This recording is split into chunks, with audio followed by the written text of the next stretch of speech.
Boil them, mash them, stick them in a stew. Potato would have let me. It's alive! It's alive! A creature like that, how would it ever die? And this monster starts running right at me. Annihilated by nuclear bombs. Beast is not dead. I put 4 bullets into him. Oh, you're crazy. But I saw that monster too. All I want is for someone to believe me. Contaminated. Face. It's horrible. Look like it would scare you to death. All right, let's get to work.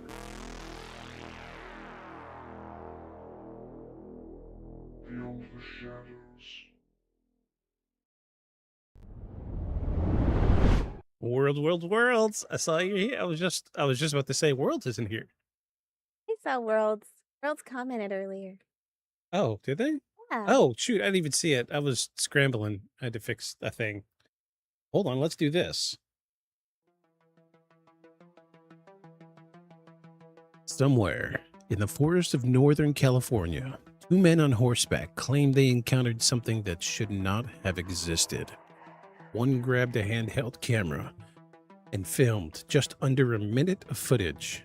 A towering, hair-covered figure striding across a dry creek bed before turning to glance back over his shoulder.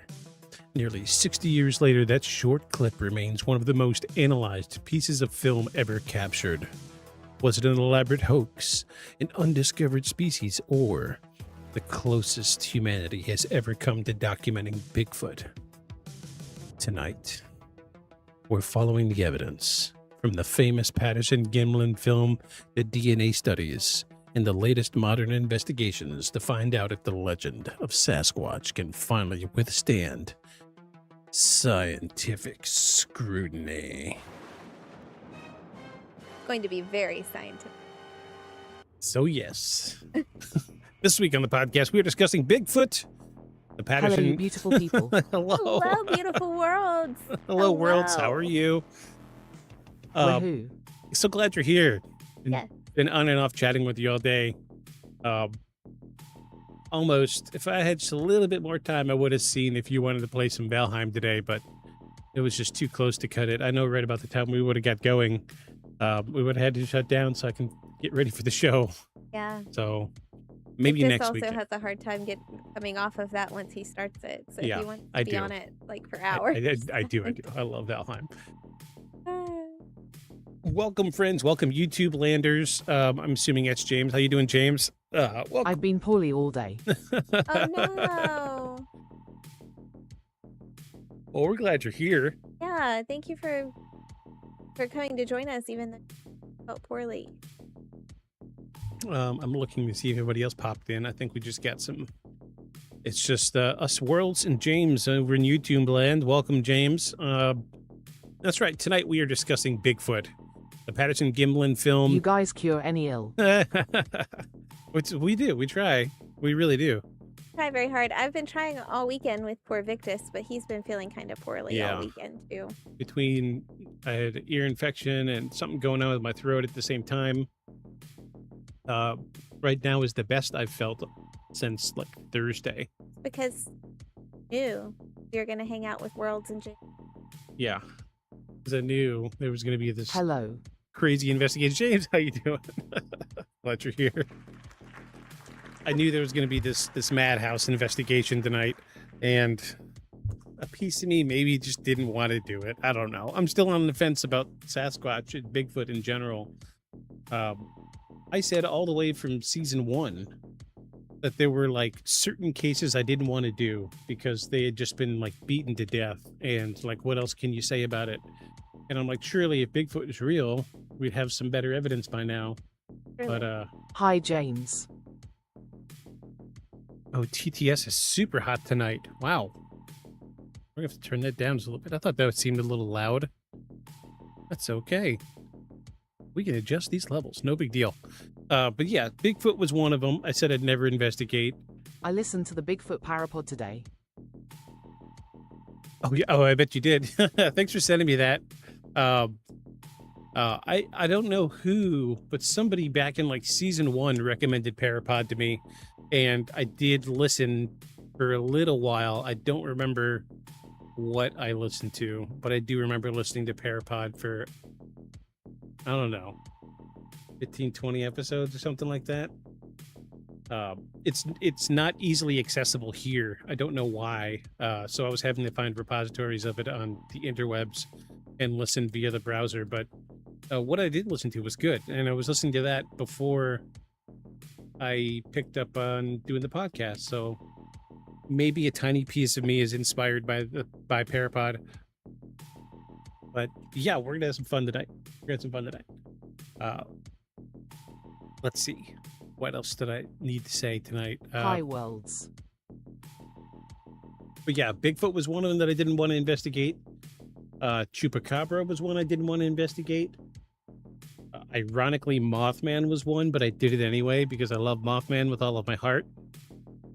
And what did we do? Loch Ness. And Loch Ness Monster, yeah.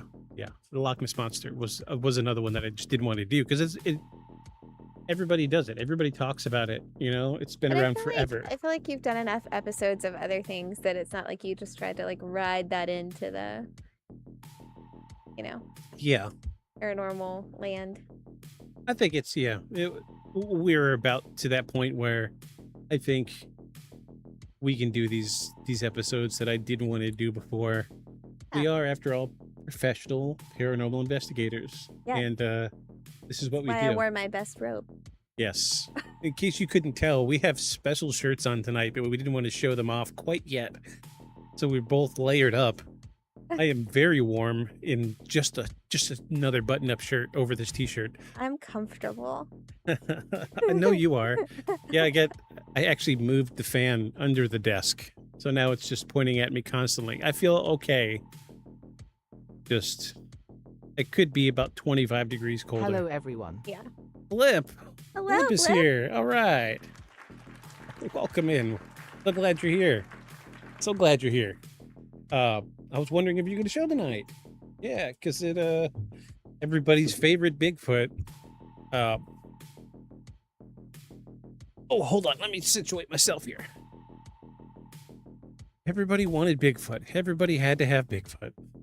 And, Hey, Blip. I don't hate Bigfoot.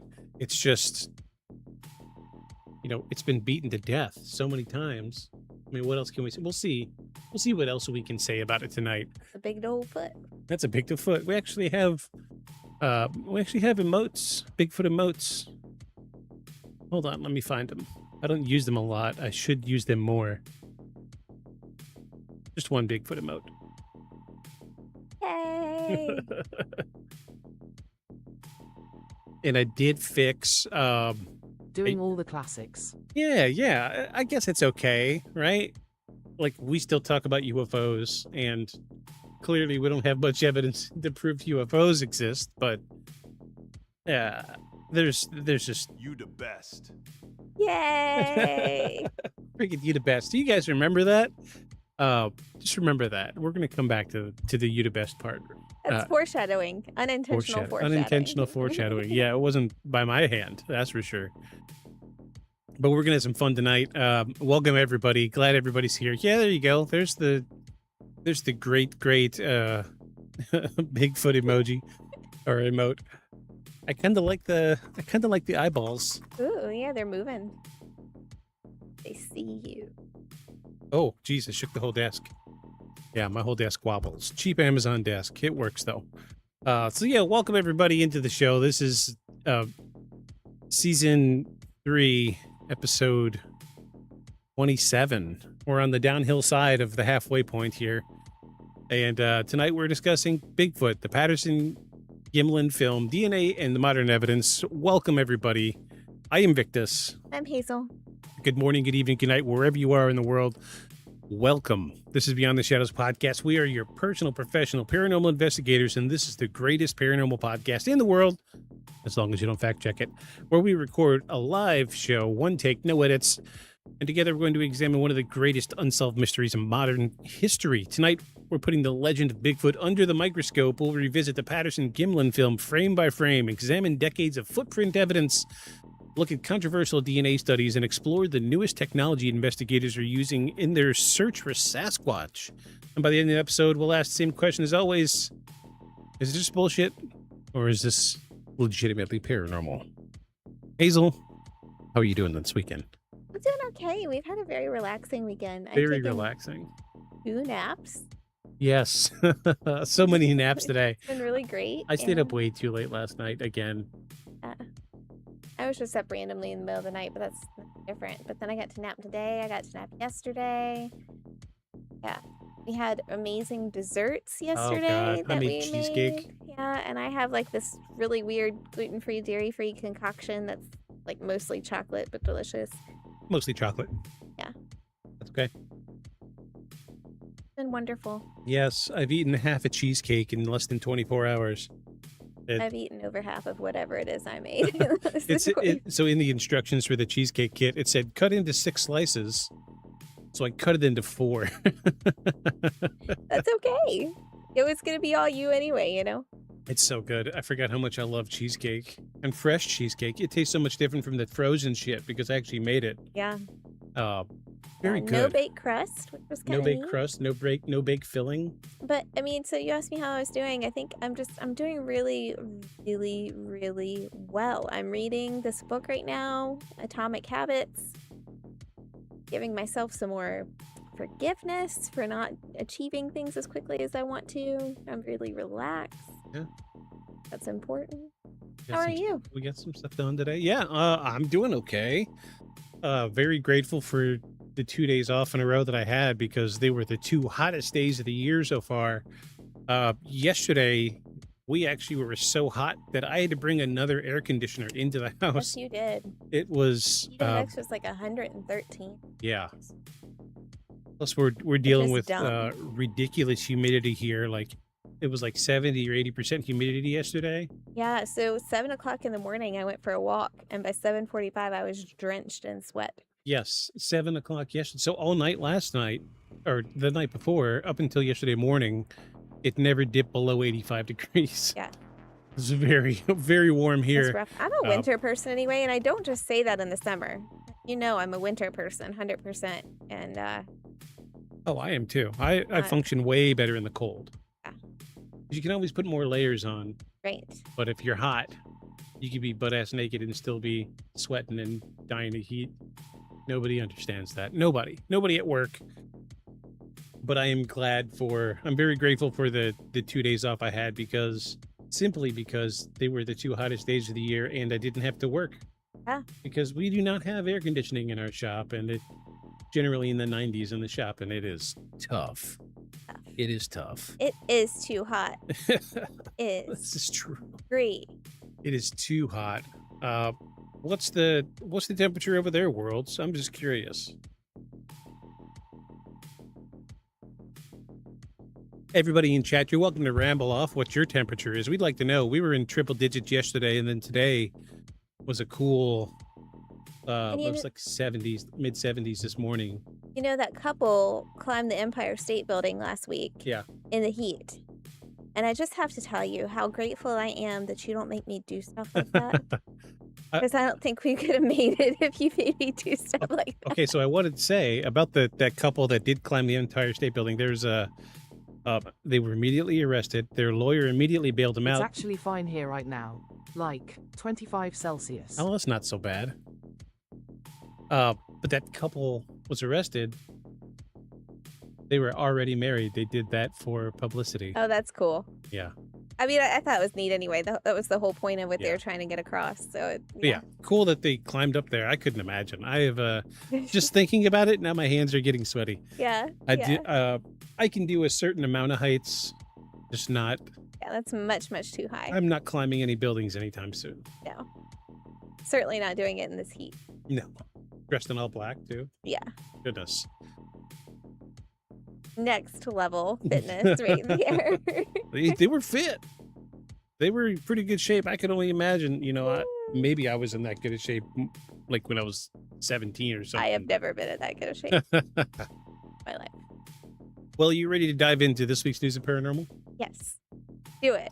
All right. So before we dive into one of the biggest mysteries in cryptozoology, It's time to see what's been happening elsewhere in the strange, the unexplained, and downright bizarre, from new UFO reports to ghostly encounters and archaeological discoveries, scientific breakthroughs, and the occasional story that makes us stop and ask, what the hell is going on? This is your roundup of everything that's happened in paranormal news this week. Here we go.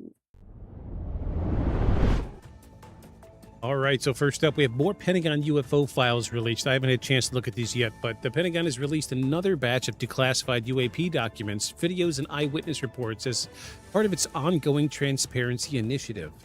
The newest release includes reports from federal law officers, additional orb sightings, and several eyewitness videos that investigators say could not immediately be identified. One report even includes multiple agents witnessing glowing orange objects that appeared to release smaller lights before disappearing.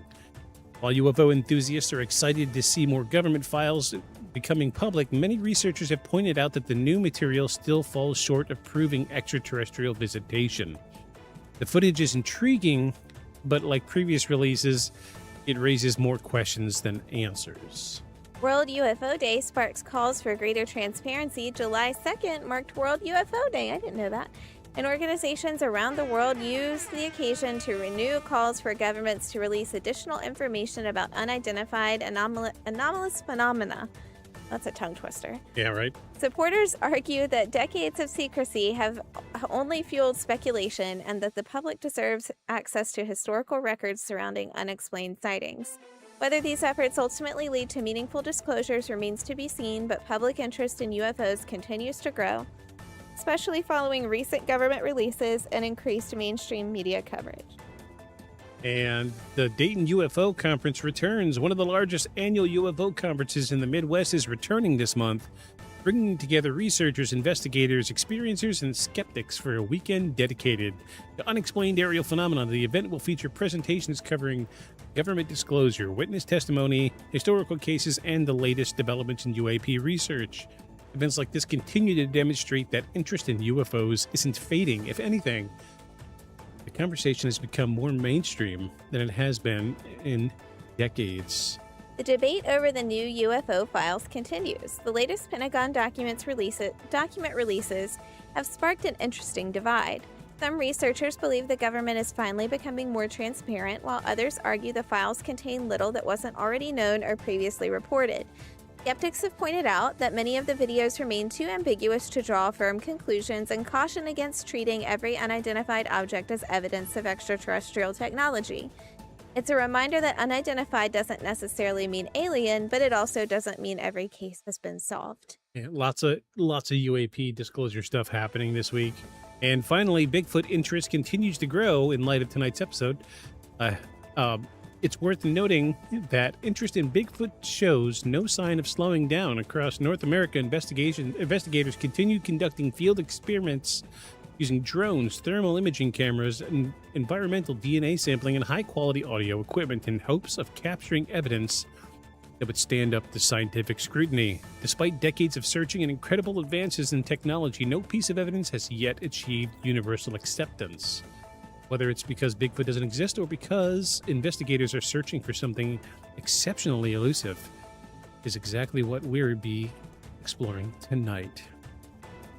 And that wraps up this week's News of Paranormal. If there's a strange story you missed or something happening where you live that you think deserves a closer look, let us know in the chat or send it to it via email, beyondshadowspodcast@gmail.com. We'd love to hear about local legends and unexplained encounters that don't always make the headlines. Oh, wow, I turned the music off. It gets so quiet. So, I'm actually getting kind of warm. And I'm interested in knowing, just, out of curiosity, who you called this week. Second. I'm going to get this name right.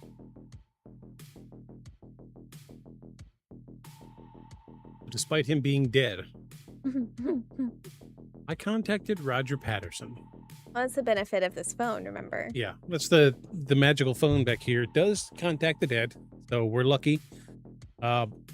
I contacted Mr. Time for that Patterson. phone call. Time for that phone call. Time to shed a layer because I'm actually sweating over here. So I contacted Roger Patterson. Let's do this. Let's do this. I can't monitor. Nope. Oh, my hat. Jeez. Don't forget to get your mic. Yeah.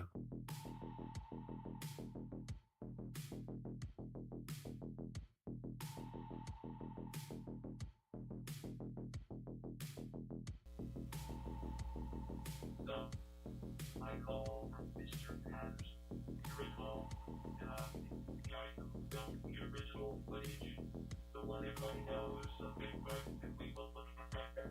We will look at that shortly, but we're all him and I'm like, hey man, we're gonna do some investigation. But I gotta know something was real and tragic. The whispered, because it's all you can do when you're in the ghost room. He whispered from the other side, hey, you gotta be careful. There's people flashing. Their eyes flashing. They're trying to get the truth and hide it. But before you do the investigation, I gotta know one thing. I'm like, yeah, what is it, anything? He says, listen, I gotta know.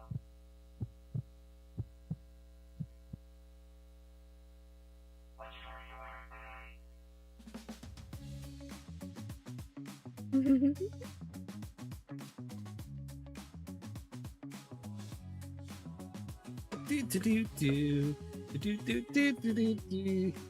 Shirt are you wearing today? All right, so we got a special one. We made shirts this weekend. We made them. Yes. I just made them. We- I offered moral support. yeah. She helped me with the design. She helped me with the design, so we got good design. And yeah, I have a Cricut machine, so I can cut my own vinyl.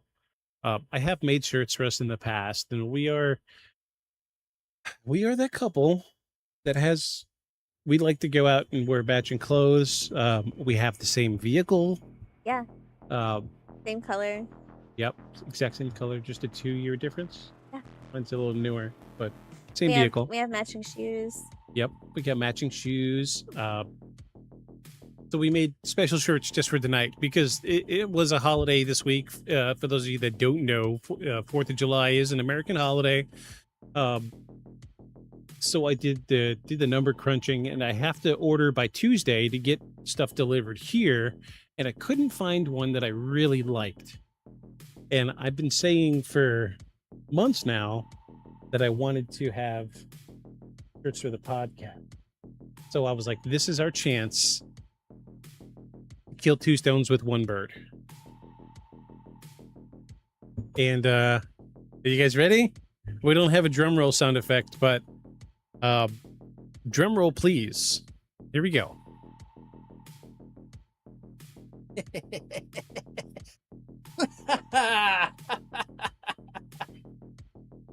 Yes. Somebody please pop that redemption. Pop it. Pop the redemption.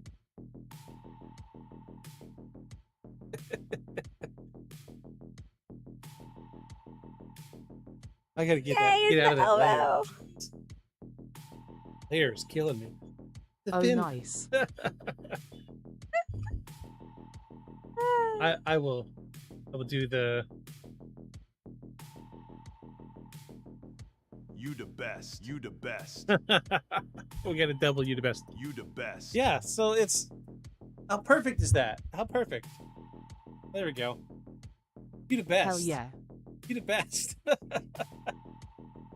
So now, because we actually went to an event last night that was like Night before last. or night before last that was like alien UFO themed, and the whole time I was like, oh geez, I wish we had shirts. Yeah. So if we would have had a little bit of foresight, I mean, you told me about it a week ago. Nice one. But yeah, it's 2 stones with 1 bird. We actually got our first Beyond the Shadows podcast shirts, and we got a sweet Bigfoot shirt for this week's episode, so I'm happy with it. It looks pretty good. We'll see how long they last. Yeah. It says up to 30 washes, but we'll see about that. We'll see. And you know, if more people show interest, this is another thing we wanted to breach with this. Oh, you flopping around? Like I'm flopping. Flipping and flopping. There we go. I got it. If more people show interest, we'll be glad to make shirts and ship them out if people genuinely want shirts, because there is a piece of equipment that I would like to get if people do want shirts, but it's going to be like 200 and something bucks.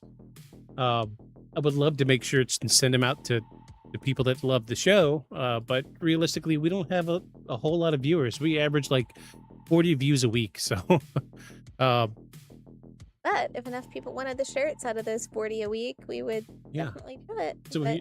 so if you're listening, even if you're not watching live, if you're listening at a later date and you see these dope shirts that we got, you know, comment on the video, on the audio, wherever you're watching. So Spotify and Apple Podcasts, you can comment on the episodes, or on YouTube, you can comment on the episodes, or you could email us at beyondshadows@gmail.com. The email's up here. It's in the corner this whole time. You can also scan the QR code if you're watching on desktop. Hard to scan a QR code on your phone if you're watching on your phone. Yeah. But if you guys do want to... Buddy system. Yeah, right. 2 phones. But if you do want a shirt, just let us know. And, you know, if enough people say they want shirts, we'll make shirts. Yeah. And then you can twin with us. And this is the first one. There's a couple little design changes need to be done. I think we actually need to invert some of the colors, because he looks like a Yeti, not a Bigfoot. Oh, that makes sense. Yeah. Well, we both just kind of like black shirts better than... Yeah. Yeah. He's got a really impressive fingernail. He does. Yeah, there's so much detail. Look, I don't know if you could see it, but the dude's got a fingernail. Got a little fingernail. Look Perfectly at the detail. manicured. So this tells me that Bigfoot, wherever he is, has fingernail clippers. Well, sure. Easily accessible. Either he bites his nails like I do. You want to know how I learned to quit biting my nails? Ow. I started doing plumbing work. Oh, that's fair. Yeah, you learn real quick when you're fixing poopy sewer drains. Yeah. Pretty gross. Yeah. Pretty gross. Yep. Pretty gross. Pretty gross. Pretty gross, man. All right, folks. Well, finally can cool off a little bit. Before we get going on Act 1, what is your baseline of knowledge for Bigfoot? He is I've only heard him referred to as a he. I've not seen like a female Bigfoot. Interesting. Well, did you know that in the Patterson Wright footage, is that right? Patterson Wright? The original Bigfoot footage, the one that everybody knows. Did you know that if you listen or read any of the interviews with either one of them, they actually describe breasticles on that Bigfoot that they got video of. So they say that it was female. I distinctly do remember something about that. But yeah, so I mean, I feel like mostly though I've heard he, and right. He's this big furry creature who has humanoid features, and likes to scare people with his pure size and unpredictable behavior. Yeah, there's a lot. There's been a lot over the years. Breasticles. Breasticles. Although I will say, I unless you think about like horror movies, right? Right. I've never heard of him like harming someone. I've only seen stories where he's like off in the distance and doesn't really want to be bothered. So I think of him as like this little recluse mountain man kind of very situation. elusive. Yeah. Yeah, like doesn't want anybody to bother him, but also isn't going to bother anybody. Do you remember last year I was reading a couple book series about Bigfoot? It was fiction. Like a piece of me wants to say it was like Stephen King or something like that. Oh, I can don't look know in that my Stephen King ever wrote anything. I can look in my library app and see the books that I've read. I think it was in that app. Sure. Wow, I've read a lot of books. Listened to a lot of books. Yeah, I don't reading one about Bigfoot. I mean, I'm sure you did.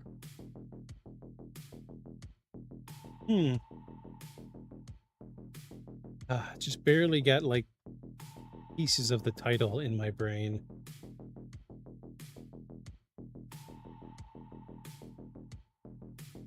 Let me look it up right quick because it was a pretty good little book. Recent book about Bigfoot.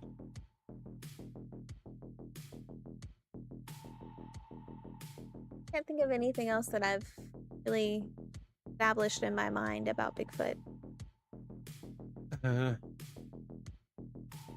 can't find it, but it was a cool little. It was fiction, but it was still like really interesting. Like, people were sent out into the wilderness to essentially beta test like an off-grid society that's self-sustaining, and when like the second wave of people got there that were supposed to take over, everybody was dead.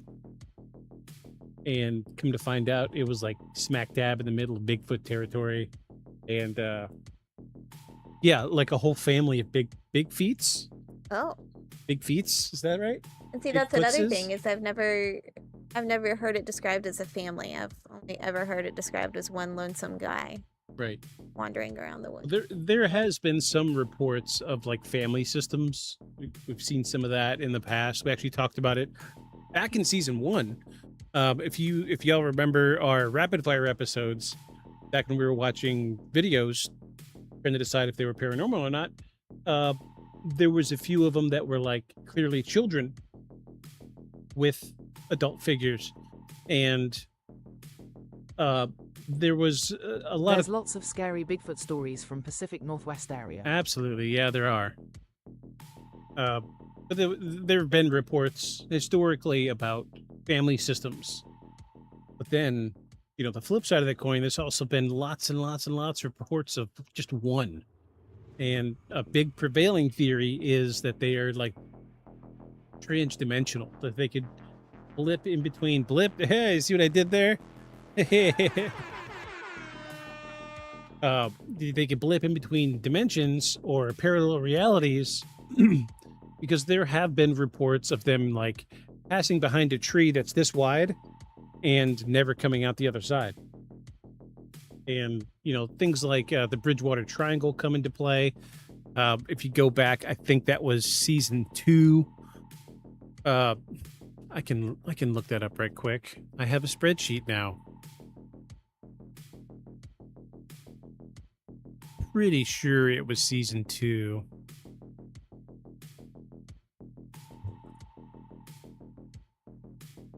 Bridgewater Triangle, season 2, episode 40. We talked about the Bridgewater Triangle, and there are lots and lots of reports of Bigfoot near the Bridgewater Triangle. So there's that. East Coast doesn't get anything fun. We get reports here in the state of Virginia. I've seen some in the last couple months, but like nothing like. I guess on the Appalachian Trail. Right, that area, yeah. Where the woods are a little more dense. They generally stick to like super dense wooded areas. The Appalachian Trail is a scary place, but it's really just Oh yeah. Yeah, if you not really because of anything paranormal, but so if you overlay a map of all the unexplained disappearances on the map of the United States, and then also overlay a map of the Appalachian Trail and was that PCT? yeah, Pacific Crest? Pacific Crest? What's the other one? Gosh, just walked right out of my brain, and I know what it is because I've read a whole book about it, but I can't remember. But the one on the the other Pacific side. big hiking trail on the other side of the country. There are a lot of unexplained disappearances right around both trails. Like majority, like 80% of the people went missing on these two trails. Yeah, I would And- imagine so. a lot of people do say that's Bigfoot. They're walking through the territory and he smashes their little heads in. I think, unfortunately, it's just... It might be. Yeah, you could also do an overlay of like mass murderers and where they traveled in very similar places. Another parallel, let me sidebar for just a second. You can also overlay maps of the caves, the unexplored cave systems in the United States. And a lot of the disappearances correlate to the locations of unexplored cave systems. So, food for thought. Yeah. Food for thought. Thought. Before we get going, folks, I have to use the bathroom. What? Yeah. You know what, though? I mean, I actually probably should take my medicine. So I did that on purpose because I knew you had to take your medicine at about 5:30. And I forgot. So we're going to take a quick break and we're going to get into Act 1, folks. Bear with us. We are adults and we have to take bathroom Poorly breaks. functioning bodies. Right. So we'll be right back, folks, and we'll get into Act 1. Stick with us. Potatoes. Boil them, mash them, stick them in a stew. Potato would have let me have her in my lap. Yeah. She absolutely Potato would have. often sat right here with me when I was doing when I was doing streaming anyway. Yeah. Good old fat potato. All right. What disturbed families the most was how many victims had expressed fear shortly before they vanished. Some told loved ones they hadn't been sleeping well. Others spoke about strange dreams or waking up frozen in place. A few mentioned shadows in their rooms or were present watching them. These weren't stories told years later after memories faded. Many were shared days, sometimes hours before the person disappeared. As the years passed, the number of cases quietly grew, and certain details started to feel wrong. Some of the people who vanished were experienced outdoorsmen who would never leave without proper gear. Others were found miles from where they should have been, in areas that made no logical sense for someone to reach on foot in extreme cold. A few were discovered without boots or heavy clothing, as if they had walked straight into deadly temperatures unprepared. Official reports often ruled these deaths as accidental or due to exposure, but families and locals struggled to accept that explanation. People who had lived their entire lives in the Arctic didn't simply forget how dangerous the cold was.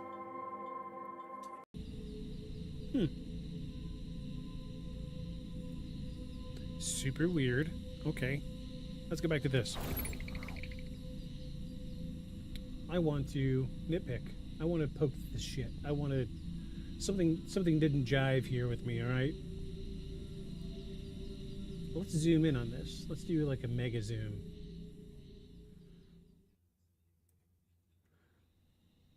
Yeah, he wasn't joking. There's like pieces of wood here. Alright, so this is why...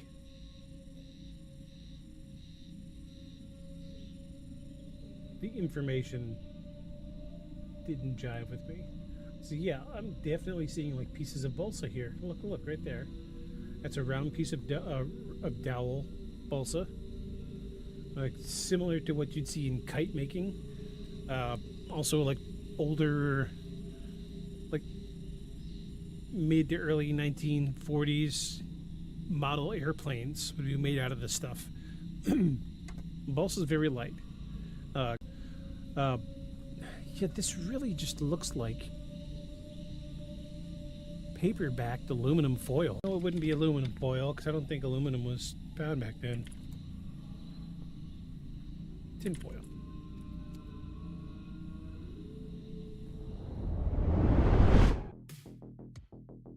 All right, friends. Thanks for sticking with us. I took my medicine. You took your medicine. Yay. We are functioning adults. Woo! All right. Are y'all ready to get into Act 1? Does anybody want to make a preliminary prediction about Bigfoot? Is anybody thinking one way or the other? What are you leaning towards? I'm holding my vote. I'm holding my vote I guess I better hold mine too. because I mean, we already know that I kind of lean towards not paranormal, Yeah. but I could be convinced tonight, based on last week's conclusions. I could be convinced otherwise. So, thanks, Worlds. Worlds, did you know that you the best? Do you believe in me? Because I believe in you. Yay! You the best. You the best. Cool shirts. I'm very happy with these shirts. Better quality than the last. I don't know if the material that they used has changed. Yeah. It feels better. Yeah, it feels more natural. Yeah, I think the other one was really stiff. Yeah. But this one feels loosey goose, soft, very soft. I'm fondling myself live, and yeah. Did get us That would kicked have been a off? great clip, and I did not set up my relay buffer. Let me turn that back on. Wait, can I? Oh yeah, I can just do this. Oh no, and I spelled it wrong. Probably too late now. We'll see. Oh, wait, yeah. clips.twitch.tv/replete-respectful-roughtools-manomigd-cx_arvolfo. Mm-hmm. That's something I totally forgot to fix this week. You're welcome to clip, everybody. I'm just get ready for lots of text. It's a little easier at my end because I can clip with the push of a button and you don't get any notifications. But Yeah. any hoots. All right, jerks. Let's get into it. Let me sip my courage juice.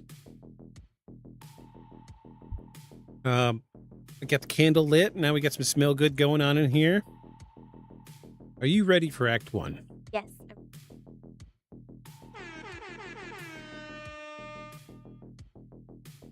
All right, everybody. Here we go. Put your waders on because we're about to get in this deep.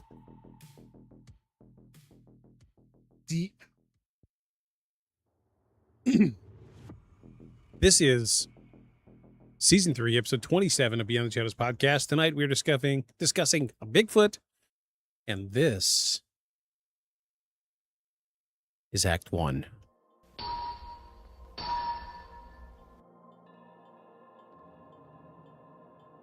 If you ask 10 people what Bigfoot is, you'll probably get 10 different answers.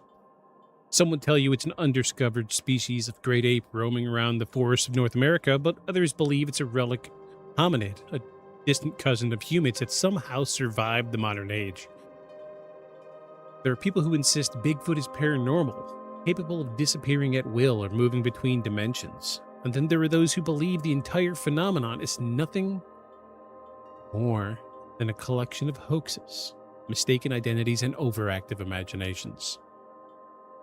Tonight we're putting all of those theories aside. Our goal isn't to convince you that Bigfoot exists, nor is it to prove that the legend is a fraud. Instead, we're going to follow the evidence as objectively as we can.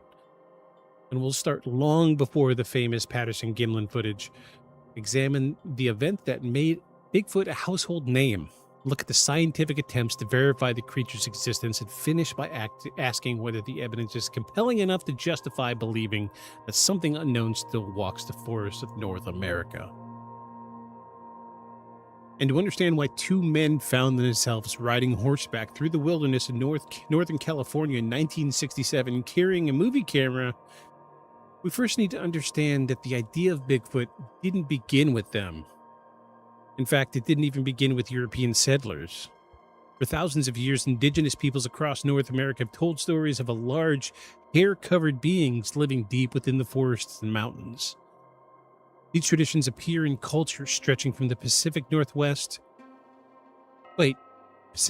Trail. Yeah, Is that it? maybe. I think that's it. The Pacific Northwest into Canada and parts of the American West. The names differ from nation to nation, and so do the descriptions, but many share remarkable similarities. These beings are often portrayed as towering, powerful, and elusive, Some traditions describe them as dangerous, while others treat them as intelligent beings that should be respected rather than feared. But importantly, many of these stories were never presented as campfire monster tales. They were woven into cultural history and oral tradition long before anyone had heard the word Bigfoot. You were right about Pacific Crest Trail. What is it? Pacific Crest Trail. Pacific Crest? PCT. The name Sasquatch itself comes from... Oh, geez. James, you're going to shake your head because I know you've mentioned that I don't read out these crazy names too well. Halkomamalin language, spoken by First Nation peoples in what is now known as British Columbia. It has entered the English language in the early 20th century and quickly became associated with reports of giant human-like creatures inhabiting remote wilderness areas. Meanwhile, in different parts of North America, similar stories appeared under entirely different names, suggesting that the legend wasn't confined to one isolated region. Whether these stories describe the same creature or simply reflect common themes found in folklore remains an open question. But they established a foundation that would later shape modern Bigfoot investigations. As European settlers pushed further west during the 19th century, occasional newspaper articles began describing encounters with mysterious wild men living in remote forests. Some reports claimed these creatures stole livestock or raided camps. Others described enormous footprints found in the snow or in mud. It's difficult to separate fact from sensational journalism, especially in an era where newspapers competed fiercely for readers with dramatic headlines. But one thing is clear: stories of giant hairy creatures were circulating decades before modern cryptozoology existed. The turning point came in the late 1950s near Bluff Creek in Northern California. A road construction crew working in the area began finding unusually large footprints around their equipment. One worker in particular, Jerry Crew, became convinced something enormous was visiting the site during the night. In 1958, photographs of one of these footprints were published in newspapers, and almost overnight, the story spread across the country. It was reporters covering those mysterious tracks who popularized the name Bigfoot. The nickname was catchy, memorable, and impossible to ignore. Soon, magazines, radio programs, and television stations were covering the mystery. Americans became fascinated with the possibility that an unknown giant primate might be still roaming the forests of the Pacific Northwest. And years later, members of the Ray Wallace family claimed that many of the Bluff Creek footprints had been created using oversized wooden feet as part of an elaborate prank. However, Wallace himself had died before those claims became public, and because of that, researchers have debated them ever since. Some investigators believe that the confessions explain the entire Bluff Creek story, but others argue it only accounts for a portion of the tracks and fails to explain similar footprint discoveries reported across North America both before and after Wallace entered the picture. Regardless of where you fall in that debate, the Bluff Creek footprints accomplished something undeniable. They reignited public interest in Bigfoot. Among the people captivated by the story was a cowboy, inventor, and amateur filmmaker named Roger Patterson. Patterson had become fascinated by Sasquatch after reading eyewitness accounts and studying reports from investigators throughout the Pacific Northwest. He wasn't simply interested in telling stories, he wanted proof. He believed that if Bigfoot existed, someone would eventually photograph it. Better yet, they would capture it on a motion picture film.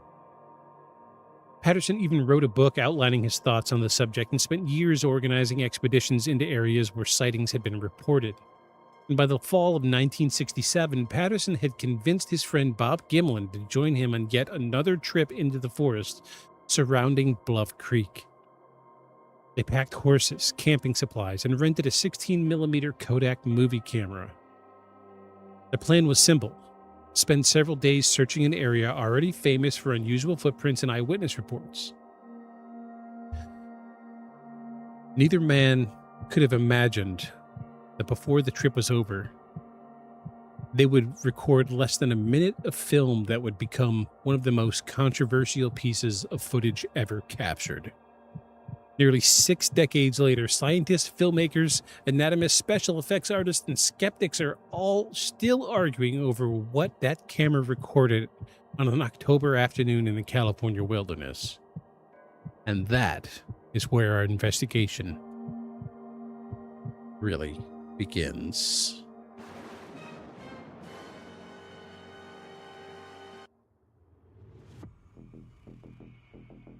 Nice build up.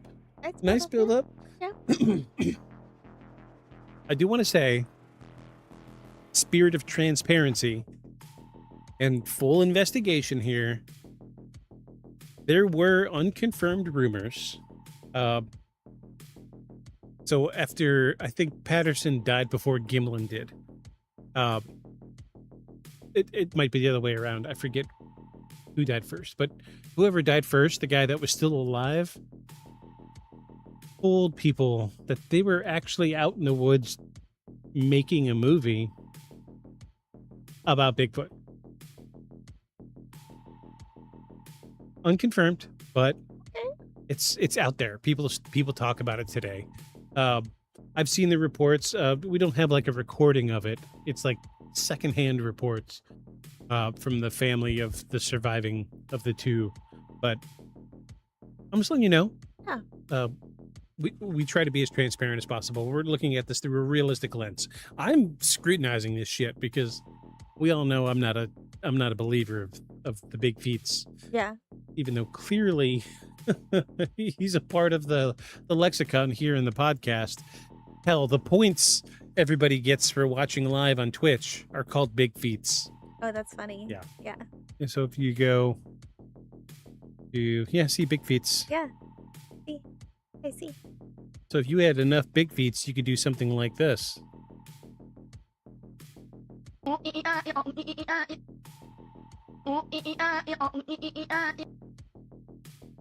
only on it's only on Twitch. So if y'all are watching anywhere else, please come to Twitch live and you can interact with chat. Yeah. We have fun. We try to have fun. Yeah. So we've set it up. Yes. What are you feeling so far? Any vibes one way or the other yet? I think there's a lot of reasons to start a rumor about something existing. Is where I want to start there. Like to start some type of oral tradition about there being some type of monster in the woods. And not all of them have to do with actually seeing something that is monster-like in the woods. Right. You know, like if you want groups of people.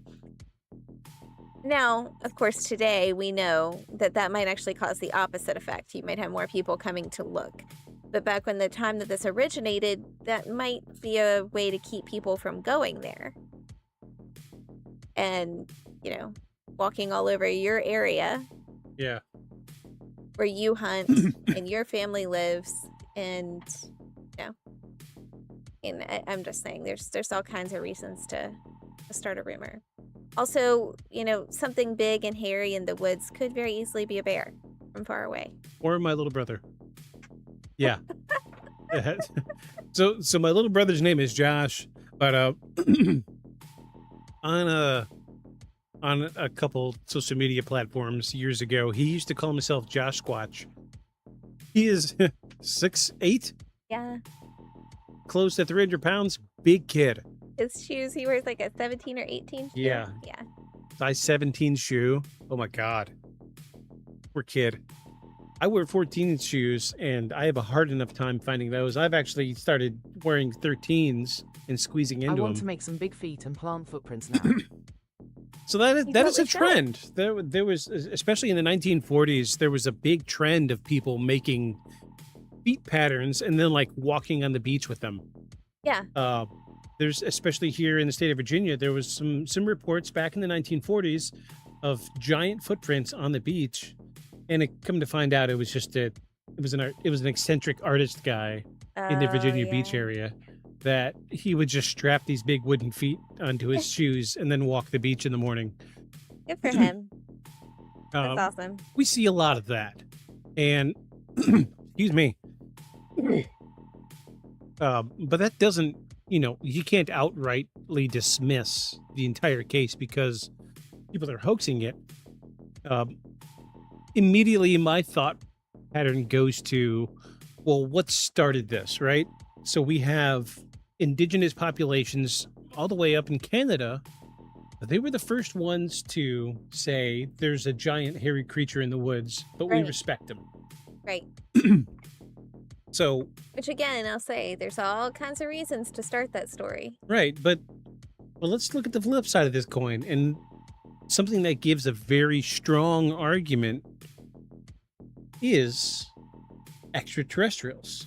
Now wait, before you roll your eyes, so some of the best evidence we have for extraterrestrials are from indigenous populations doing cave paintings, cave drawings. There are thousands upon thousands of these like bulbous head creatures that are clearly, twice as tall as everybody else in these cave paintings. The thought process goes, indigenous peoples recreated what they saw. So there's cave drawings of antelope, there's cave drawings of buffalo, there's cave drawings of deer, there's cave drawings of people. And then there are these weird figures that are twice as tall as a normal person. And we immediately take that as evidence for extraterrestrials because they have large eyes. So who's to say it doesn't work the other way? There's also cave drawings of beings that are bigger than humans that are covered in hair. Is what is a double standard? Is that a double standard? I mean, I guess it could be if you felt that one was true and one wasn't. Right. So, I mean, like, in the lens of folklore, we don't have a lot of people looking at the cave drawings of these bipedal hairy creatures and saying that's evidence of Bigfoot. But on the other side of that argument is we look at the cave drawings of things with huge heads and big eyes, and we're just like, that's evidence of extraterrestrials. And, I'm always going to ask the big question, and I'm probably going to ask this 100 times tonight, but who's making money off of it? Indigenous people weren't making money off of this. They were just recording their history. Yeah. And they were the first recorded accounts of anything like Bigfoot or Sasquatch came from indigenous people in cave drawings. In oral traditions, but still. But like, you don't see like cave drawings of like the phoenix. Inversely, you see cave drawings of like dinosaurs, which is really weird. Have you seen those? Yeah. The Aztec carvings of a Stegosaurus, when they couldn't have known what it looked like unless they saw one. Yeah. So they recreated what they saw. That's what I'm getting at. And I brought up like the Thunderbird or the Phoenix because there's no like cave drawings of the Phoenix or the Thunderbird, but we have cave drawings of things that we clearly struggle to define and come to terms with the fact that maybe they are real or not. I'm trying to be transparent. Yeah. I'm trying to be open here. Yeah, definitely.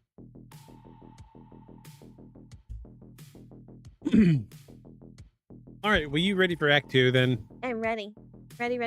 Let's see if I can remember to read off of this one. This fancy You can new read off third the other monitor screen you've if you given want. me. It's just, this is easier for me to see, but if This you is want to probably hold it, easier you for can me to hold see. it too. No, it's okay. I can do it without holding it. All right. I didn't realize the chat was over there too. Yeah, it's just a mirror of this screen. Okay. Cool. Is that good? Can you see Yeah. it? Beautiful. Okay. All right. Act 2, the Patterson-Gimlin Film. Come on, fade out music. Fade out music. There we go. Difficult to overstate just how influential the Patterson-Gimlin film has been. Whether you believe it's the greatest piece of cryptid evidence ever recorded or one of the most successful hoaxes in modern history, almost every serious conversation about Bigfoot eventually comes back to those 59.5 seconds of grainy 16mm film. The date was October 20th, 1967. Roger Patterson and Bob Gimlin were riding on horseback through the Bluff Creek area of Northern California. a location already famous for reports of oversized footprints and alleged Sasquatch sightings. Patterson had been searching the region for years, convinced that if Bigfoot existed, this was one of the best places to find it. According to both men, they were traveling along a sandbar beside Bluff Creek when Patterson's horse suddenly reacted. Startled, the horse reared, and Patterson looked ahead to see what had caused it. Standing near the edge of the creek, roughly 100 feet away, was a large, dark, hair-covered figure. Patterson later said he immediately jumped from his horse, grabbed his Kodak K100 camera, and began filming as he ran toward the creature. The footage that followed would become legendary. The figure appears to walk calmly across the creek bed before briefly turning its head over its right shoulder to look back toward the camera. That single moment, the famous look back, has become one of the most recognizable images in paranormal history. Moments later, the figure disappears into the surrounding trees and the film comes to an end. At first glance, the footage doesn't seem particularly extraordinary. By today's standards, it's shaky, out of focus in places, and lasts less than a minute. But as researchers began studying it frame by frame, details started to emerge that fueled decades of debate. Supporters argue that the creature's proportions don't resemble a person wearing a simple costume. The arms appear unusually long, extended well beyond where most human arms would naturally hang. The shoulders are exceptionally broad, while the neck appears almost non-existent. The legs seem proportionally shorter than the typical adult human, and many researchers have noted the unusual fluidity of the creature's walk. Perhaps the most discussed feature is its gait. Some anatomists have argued that the stride appears different from ordinary human walking. The knees remain bent for much of the movement, the hips rotate noticeably with each step, and the arms swing in a way some researchers believe would have been difficult to fake convincingly in 1967. Then there's the question of muscle movement. In stabilized versions of the film, some analysts claim to see the muscles shifting beneath the hair of the creature's back, thighs, and shoulders as it walks. If genuine, these movements would suggest something far more sophisticated than a loose-fitting costume. Skeptics, however, argue that the film quality is simply too poor to draw reliable conclusions, and that viewers may be seeing patterns that aren't actually there. Another point often raised involves the creature's apparent breast tissue. Many researchers believe the figure is female, a detail that would seem an unusual choice if someone were simply trying to create a convincing monster costume. Breasticles. Believers argue that this adds authenticity because a hoaxer would have been more likely to portray an intimidating male creature. Skeptics counter that the feature could have easily been added to a costume to make it appear more realistic or memorable. Over the years, numerous experts from outside the paranormal community have examined the film. Biomechanics specialists, anthropologists, visual effects artists, and forensic analysts have all weighed in. Some concluded that the movement appears surprisingly natural and difficult to replicate using the costume technology available in the late 1960s. Others reached the opposite conclusion, arguing that there is nothing in the footage that absolutely rules out a person wearing an exceptionally well-made suit. Adding to the controversy are the many individuals who have claimed responsibility for the film over the years. Several people have publicly stated that they either wore the alleged costume or helped create it. The problem is that these stories often contradict one another. Names, dates, materials, and circumstances frequently change depending on who's telling the story, and no claimant has ever produced the original costume or verifiable documentation proving their involvement. If the film was an elaborate hoax, it was remarkably well executed. Not only has the supposed suit never surfaced, but no one has ever recreated the footage in a way that has convinced both skeptics and believers alike. Even with modern filmmaking techniques, accurately reproducing the creature's proportions, movement, and overall appearance has proven more challenging than many initially assumed. Today, digital technology has allowed researchers to stabilize the original footage, enhance individual frames, estimate the creature's height, and compare its proportions to known human anatomy.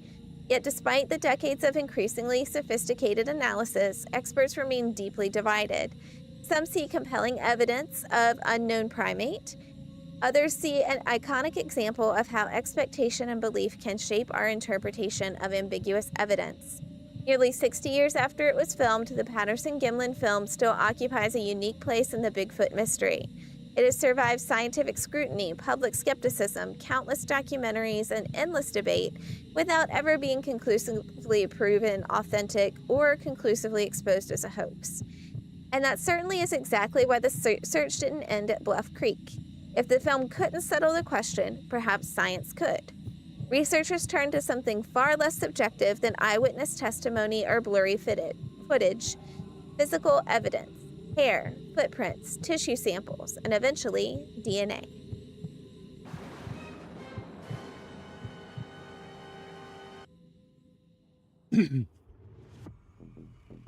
Okay.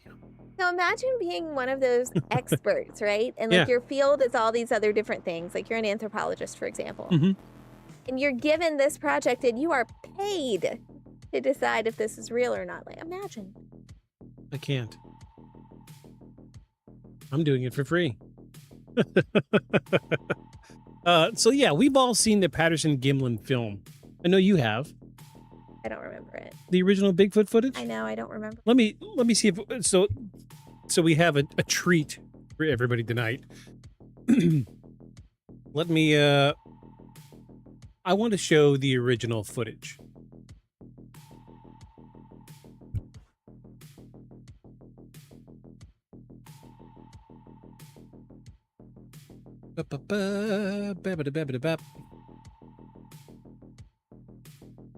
Ads. Eyeballs.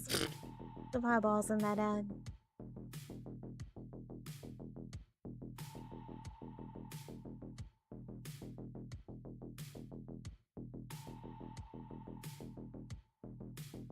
All right, hold on. We're getting there. All right, we're going full screen on this. No Are you audio. sharing screen? We're about to be. Yes. Oh. Hold on. I gotta make sure. I gotta make sure that OBS is doing its thing. Hold on. Let me slide this over here. Yeah. There we go. So this is the original Patterson-Gimlin footage. It's rough. It's hard to see. It is really hard to see.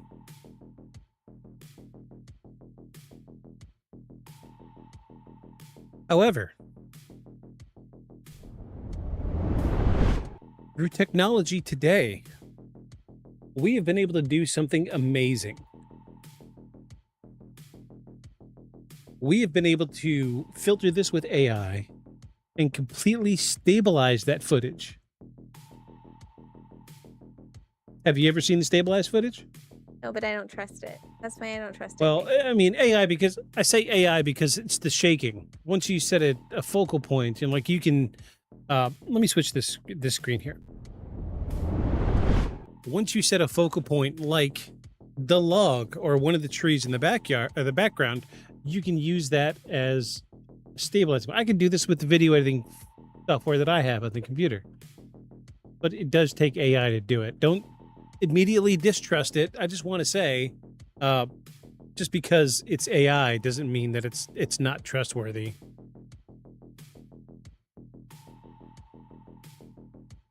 Let me do this. Yeah, okay. Making sure.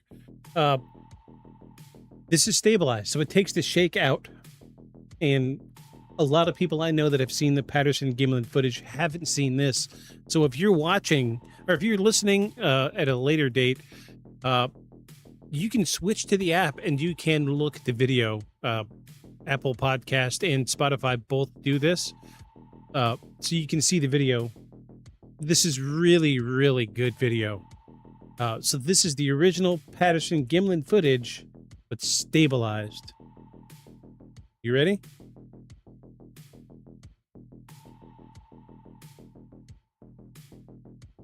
Wonderful, wonderful technology.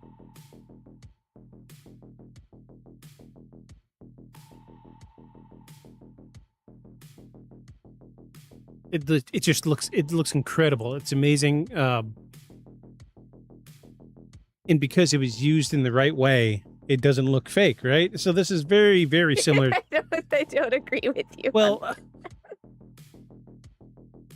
maybe I showed you the wrong footage to begin with. There is I'd like a very to see the original one again because it was so fast and like I don't even know that I'm looking at the same thing. Exactly. Yeah, it's... Maybe I showed you the wrong footage. Hold on.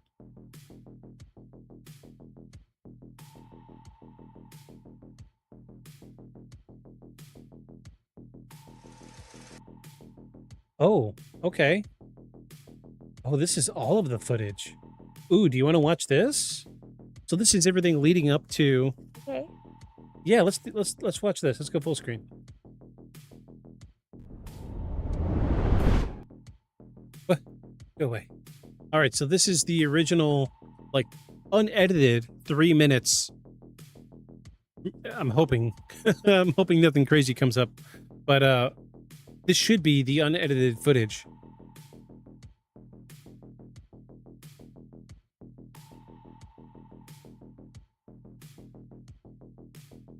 Ugh, technology was not great back then.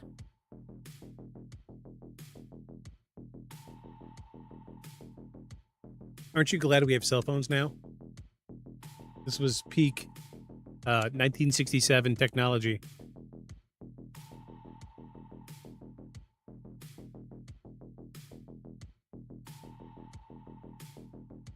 So this is the footage before, stuff that most people don't see.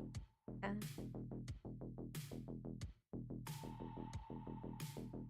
I mean, because clearly everybody wants to see, you know, the juicy bits.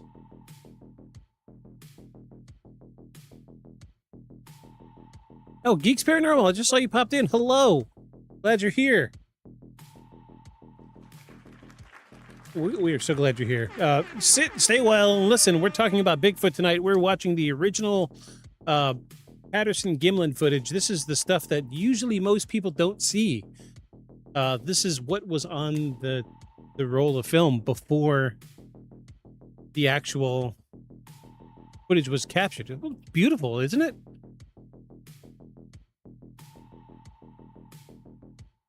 Northern California, they get away for nature, don't they? Hiya, I'm usually not able to watch calls I'm on, but I have mine later on tonight. It's amazing. So glad you're here. I try to pop in when you're streaming. Yeah, I do my best. I am an adult. I work 40 plus hours a week, so I do what I can when I can. Anybody labeling themselves paranormal is all right by me. Glad you're here. Welcome. So glad you're here. We're hopefully here pretty soon. We should be getting to the juicy bits. We got a minute left, so surely. Lol, same. I try to go in when I see him on. Yeah, I got you. It's tough. Tough being an adult. Oh, here we go. This is it. Okay.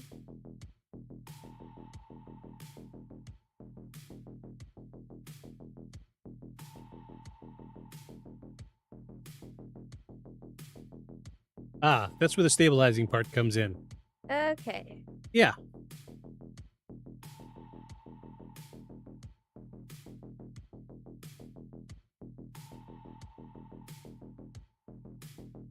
All right, I feel better about the other one you showed us now because, like, the first time you showed this video, it's just like trees. I could not see anything. I think they were, so the footage that I showed you was actually somebody yucking up the stabilized stuff. Like, oh, you couldn't see it, right? So what I understand, based on his firsthand testimony, was he saw what he saw, and he ran forward because there was a big down tree in front of him. Excuse me, sorry about that, y'all. There's a big down tree in front of him, and at a certain point, he rests his arm on the down tree. So there's shaking. This is him running forward, and then he rests his arm on the tree to stabilize.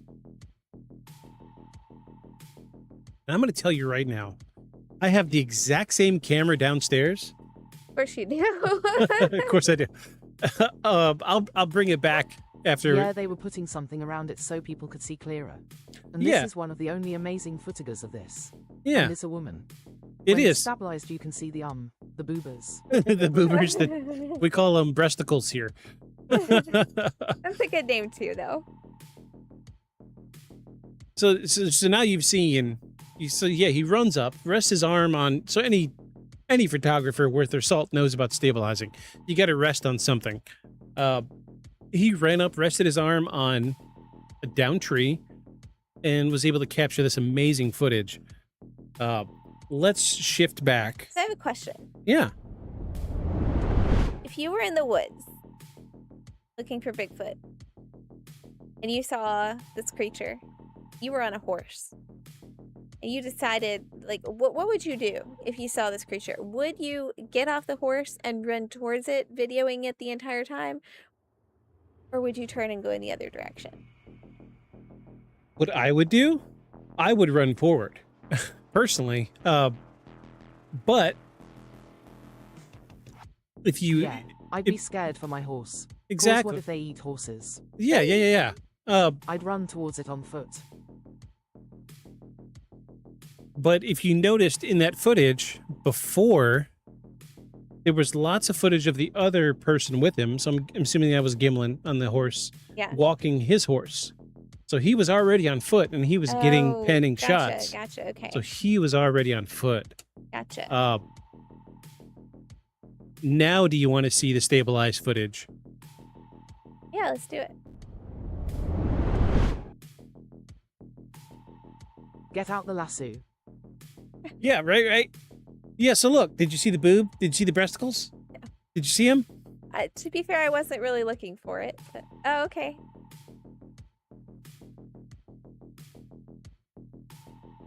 Right before the turn, you could see the breasticles. There were boobas. There we go. Look at them chi-chis. What do you think of those? So, you know what I think, though? Seriously, if this were like a female Bigfoot, I really don't understand why he wouldn't have been more territorial of, like, what are you doing and trying to attack them. I get it. But the problem is we don't know the behavioral patterns. Oh, come on. But you did say that some of the disappearances along the different trails had been attributed They to were Bigfoot. probably ahead of her, and she was probably just being the bait. Right, yeah. That is a very common thing, especially out in nature, is... So the young'uns weren't seen. Right. So, like, rabbits. So, we deal with a lot of rabbits at my shop. We'll go to move a boat, and there'll be a family of rabbits under it. Well, the only ones that'll move are the adults. And the whole point is to kite predators away. Because an adult can outrun a predator, but the babies can't. The babies, they're actually really dumb. When we cut the grass, we got to pick them up and physically move them. They just don't have the sense to run out of the way of danger. But that's what they do. It's an inherent natural ability. Lol. Yeah. So when we cut grass, if the grass is particularly tall, we will stop the lawnmower, get off, and we'll kick our little foot around in the grass and look for little holes, and we always find them, and we'll just pick them up, move them over, cut the grass, move them back. But this, as out in the open as it is, does seem like that same kind of tactic that a parent would use in the wild. Yeah. Oh, let me go out in the open so you don't watch my children. Yeah. It's a great it's really a good tactic. Let me see if I got that screenshot. I guess if the baby big feet look like the little emote that you have in the thing, people would probably want to grab them up, take them home. Then it would be like the tiny baby mini pigs that aren't really mini pigs. Right. And then they grow up to be really Piggies, big. Yeah. Clearly breasticles. Do you see the boobs now? Do you see the boob? Do you see the side boob? Yeah. I got you looking at boobs. You're going to get flagged. It's a Bigfoot boob. You can't flag me for that. This episode is rated R. But no, this is great footage. I love this video. I was only privy to this just a couple of years ago. Back in season 1 when we were doing the rapid fire episodes, this video came up because I thought it was so incredible. It's done so well. And, you know, just like Geeks Paranormal said, it's clearly an adult putting itself out in the wide open, even looking back to see Did they see me? You know what I mean? But the gate is a big thing. The gate comes up pretty regularly. So back in season 1, we talked about... Who's that guy? Why is he... I don't know who this is. Got a big old hat. Look at this little Bigfoot. Look at this little Bigfoot pen. Let me pull up my... Yeah. Let me pull up my sheets right quick because I got to know what episode this was that I'm thinking of.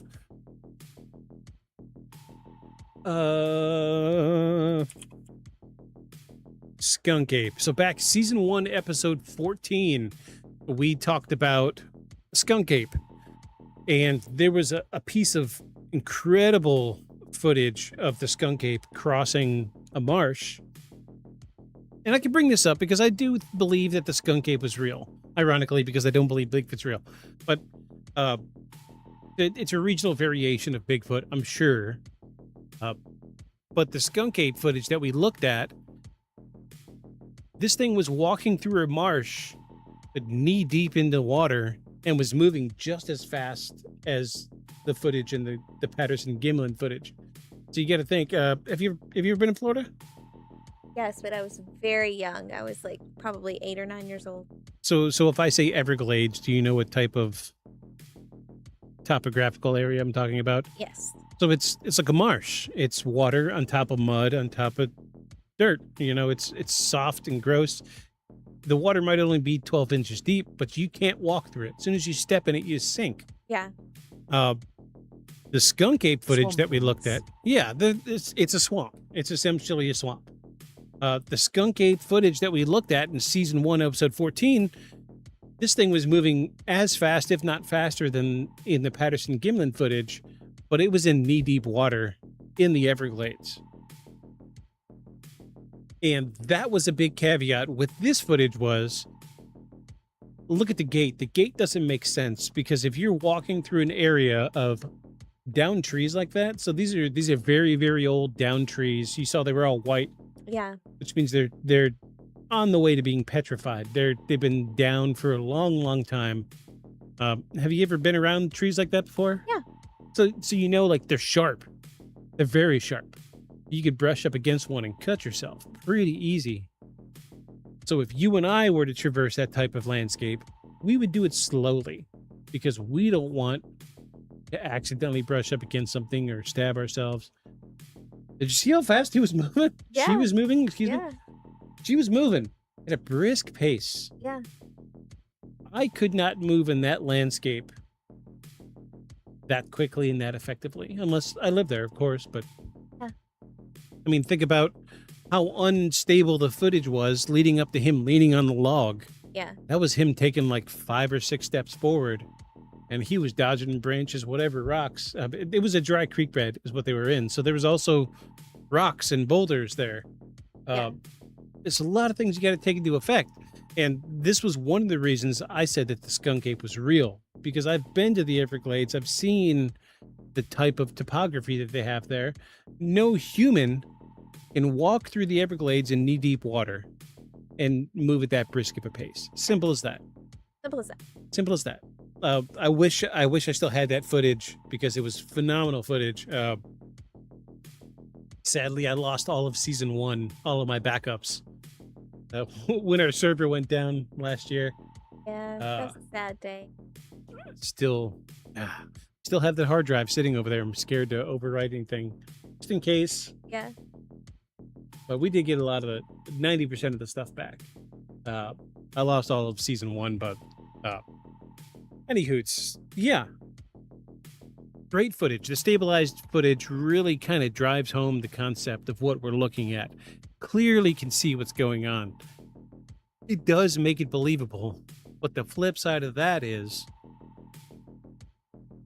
there's been so many rumors, albeit just rumors, that they were literally out there to film a Bigfoot movie. So logic says if they're out in the middle of the woods in Northern California filming a movie about Bigfoot, they're going to have a Bigfoot costume. Right. But flip side of that flip side, no human's going to move that briskly in that type of environment. You know what I would have loved to have seen? I would have loved to have seen him run up to that tree. Have Bigfoot on the camera. Bigfoot walks through the woods, and then the camera cuts up to his buddy Gimlin or whatever, and it's like, whoa, you know, because Yeah, he's like right there on the camera Some too. reaction would be nice. And so you would have like some explanation for where Gimlin is. That would be nice, but you got to think, in the 60s, we weren't looking for reactions. Yeah. No, though, I feel like I probably would have gone, you see that? but you've got the like the preconceived idea of the modern internet age where you got to see reactions of people because that's just what we look for. Food for thought. So many years ago, do you remember back when I was working at Time? You remember when I went to that barn with Jimmy and I found those rolls of film? I don't remember the film. So I found. All right, so I'm gonna cue you guys up. I'm gonna cue you up for some stuff right quick. I'd pull it up in Facebook, but for some reason I got to log back in on my desktop and I can't pull it up on the desktop right now. So my supervisor owned property near where we worked. And as kind of like a cheat day for ourselves, we went over to his property. He's like, you might find something in there you like. Geez, I think I've still got one roll of film, but there was a big barn on the property. And he's like, yeah, just go look in the barn. There's all sorts of stuff in there. This was my brother's property before he died. It's like, this is mine now. I really don't know what's out here. And it was just an old rundown trailer in a barn. The barn was full of junk, and I didn't want to go in the barn without him because I was like, it's not my property, so I'm going to wait till he goes. So we go into the barn, and he goes to push open the door. Only one door, no windows. And there was like resistance on the door. So he pushed it open a little harder, and he looked behind the door, and there was a metal can, or a metal, like a steel box sitting in front of the door, which was weird. He's like, there's no way anybody could have put that steel box in front of the door and then left at the same time. It was really weird.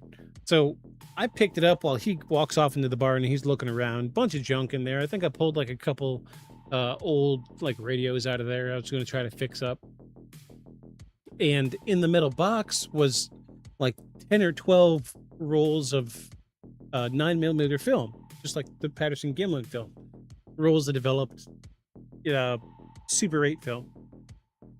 And oh no, I found my projector there. Yeah, that's what it was. Yeah, that's where I got my projector. Yeah. And so I fixed my projector because I wanted to see what was on the film. Like you could see individual frames, but you couldn't see what was going on. And it was like weird stuff. The one roll of film that I have, I don't know where it's at. It's here somewhere.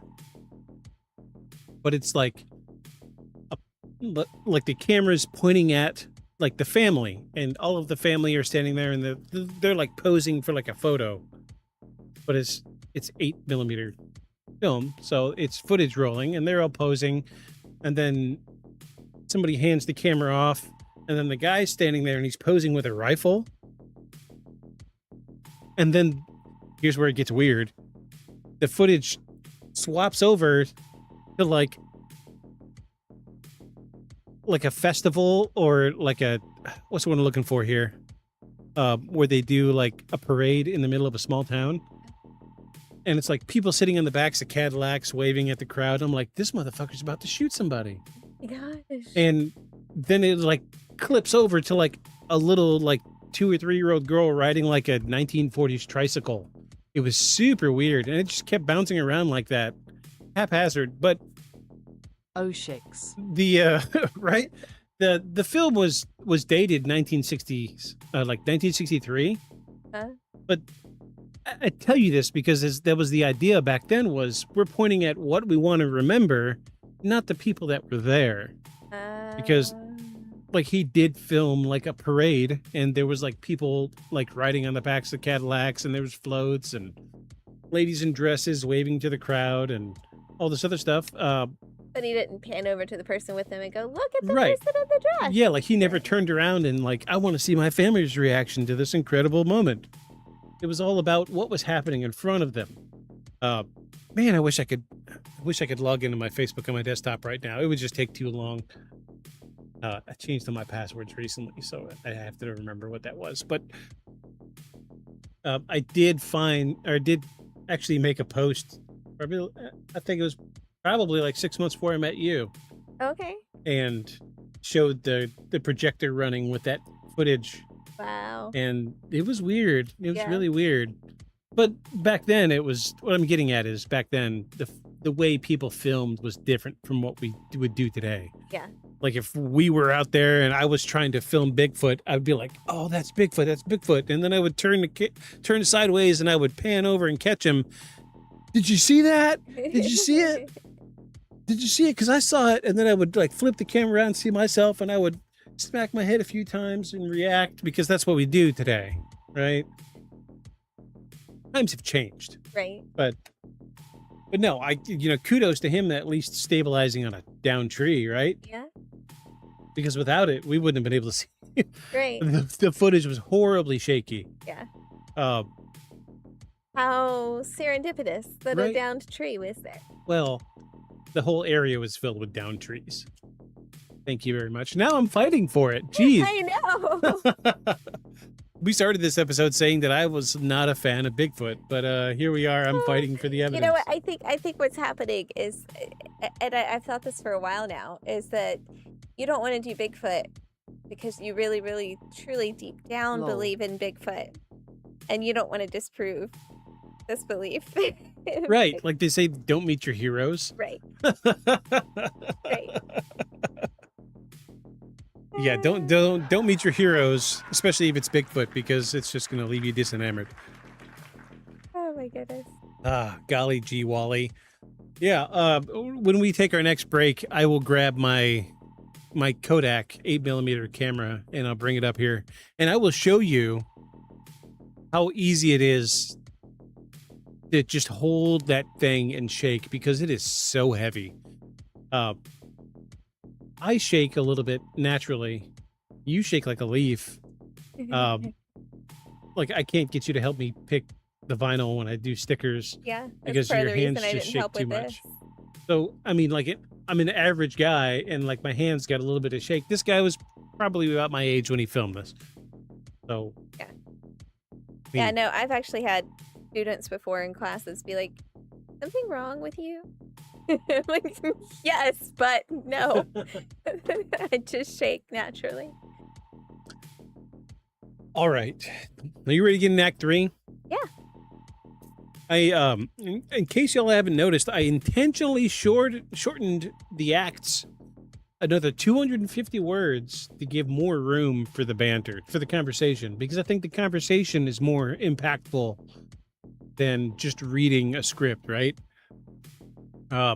So I'm hoping it's still kind of giving you the same vibes that we're doing an investigation, but we're talking about it more, and that's what we want to do. Is we want to talk more about the investigation as opposed to reading it.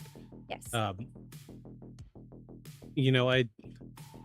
I saw some footage. So one of my favorite podcasts just started doing video, and I gotta say, they really hit the nail on the head. Shout out to anybody that's into true crime podcasts and they listen to Crime Junkie. Their video is phenomenal. So imagine this, but instead of us sitting in office chairs, we're sitting on a couch. Oh, yeah. And Well, there's... we've long talked about the benefits of having a couch Oh, yeah. podcast. We just can't do it here. Yeah. But they get, like, their mics, everything is behind the couch, and their mics lean over the couch, and it's just like them talking. Been And listening to Crime Junkies for a while. oh, yeah. Crime Junkie is great. So Ashley Flowers is so committed to the podcast that she memorizes everything. She doesn't, like, we have a script, like we follow a script, but Ashley Flowers doesn't follow a script. She memorizes the entire investigation, and And it makes the podcast super engaging because at that point, it's a conversation between her and her co-host, Britt. And if you watch the video, it's just them sitting on a couch talking. And it's so casual. And the way that she, I could talk about Bigfoot, sure, but I'm going to miss a lot of the, I'll hit broad strokes, but I'm going to miss a lot of the finer details. I couldn't do what she does. It's simply like you probably could. Your memory is much better than mine. I don't know about that. But yeah, Endgame. Like that's a like 5 years, 10 years down the road kind of setup. Yeah. I would love for us to be sitting on a couch, but then I'd still have to control all this. But anyway, anywho, let's get into Act 3, everybody. Now that I've rambled for the last 25 minutes. Okay. All right, let's get into Act 3. This is Act 3, everybody. Act 3, DNA, hair samples, and the search for physical evidence. Act 3.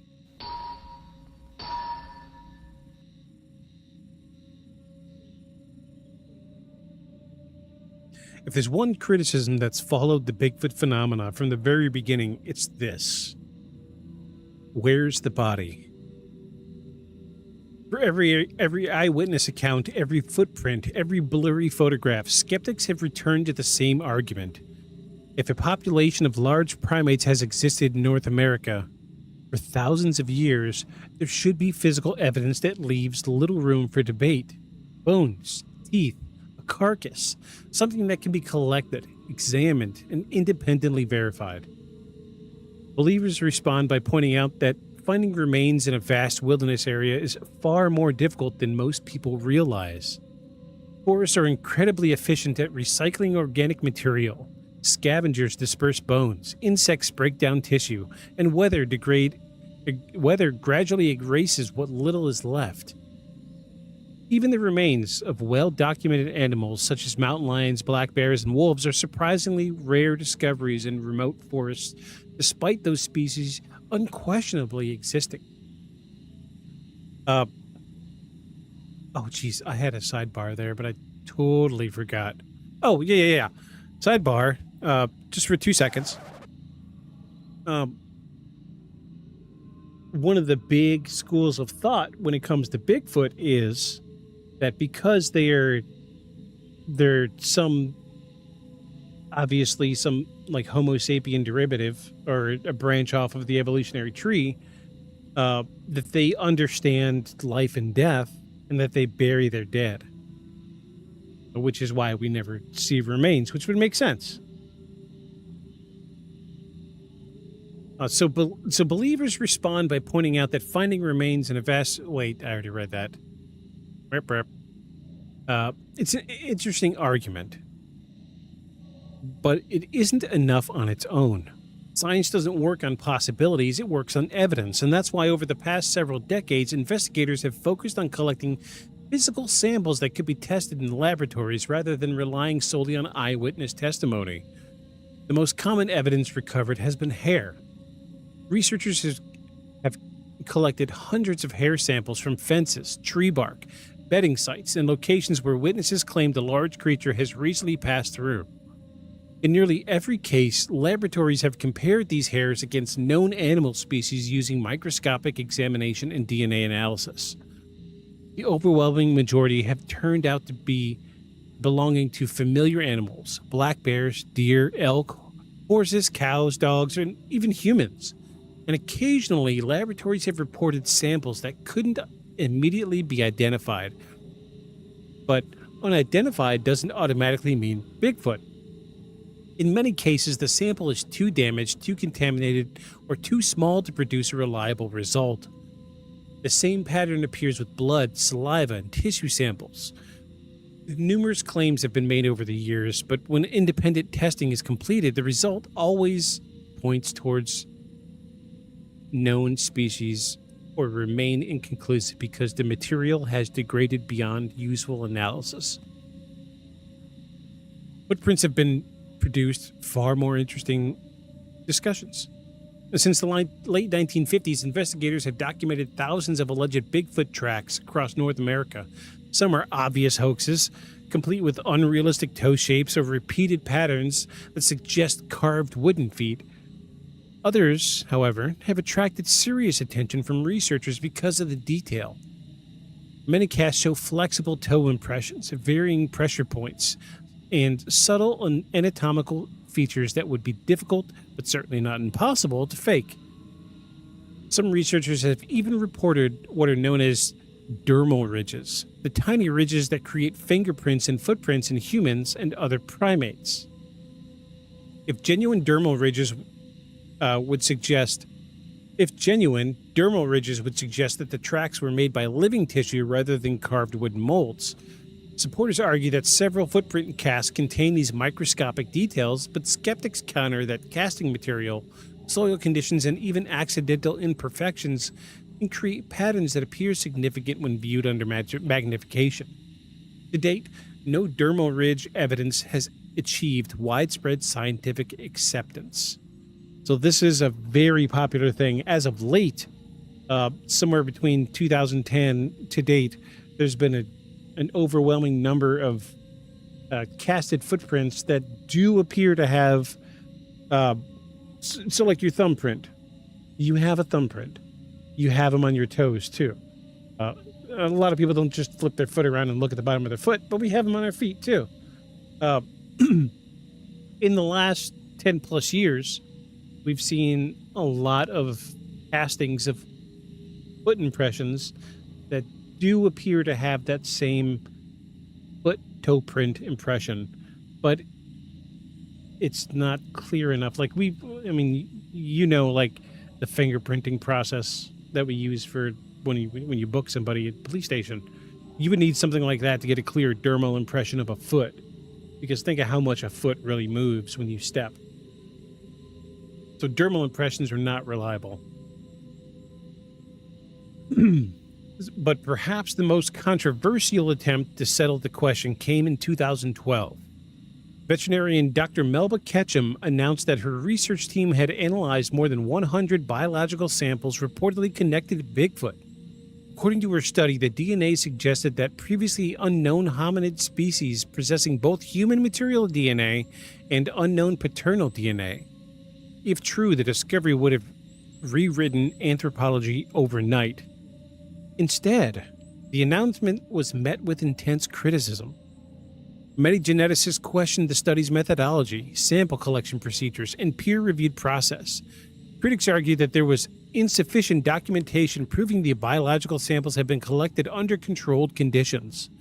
Others pointed out that contamination from modern human DNA could easily explain portions of the results. The paper ultimately failed to convince the wider scientific community and remains one of the most debated chapters in Bigfoot research. That doesn't mean DNA research has stopped. In fact, in recent years, scientists have begun to use environmental DNA, often called eDNA, rather than researching an animal directly. Researchers collect soil, water, sediment samples, and analyze the tiny fragments of genetic material left behind by organisms moving through the environment.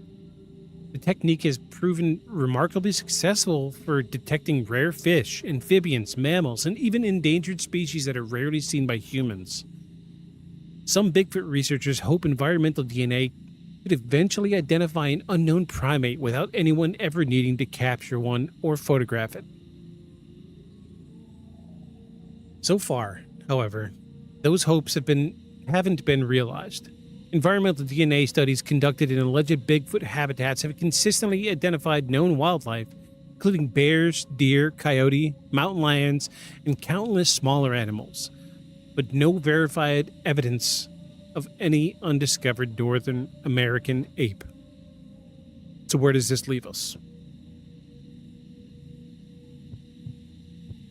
After decades of laboratory testing, no biological sample has ever been universally accepted as proof that Bigfoot exists. At the same time, researchers continue to recover footprint casts, hair samples, audio recordings, and eyewitness reports that they believe deserve further investigation. The evidence isn't strong enough to convince mainstream science, but it hasn't completely disappeared either. And that's what keeps investigators returning to the forest year after year. Because while the laboratory is yet to prove a definitive answer, technology out in the field has improved dramatically. Thermal imaging, drones, high-resolution trail cameras, and sophisticated audio equipment are giving modern researchers tools Roger Patterson could only have dreamed about. The question is whether those tools have finally brought us closer to solving the mystery. Dun, dun, dun. It's a lot to take in. When the conversation inevitably turns to DNA, things start to get a little muddled. I mean, even reading that, my eyes kind of glazed over a little bit.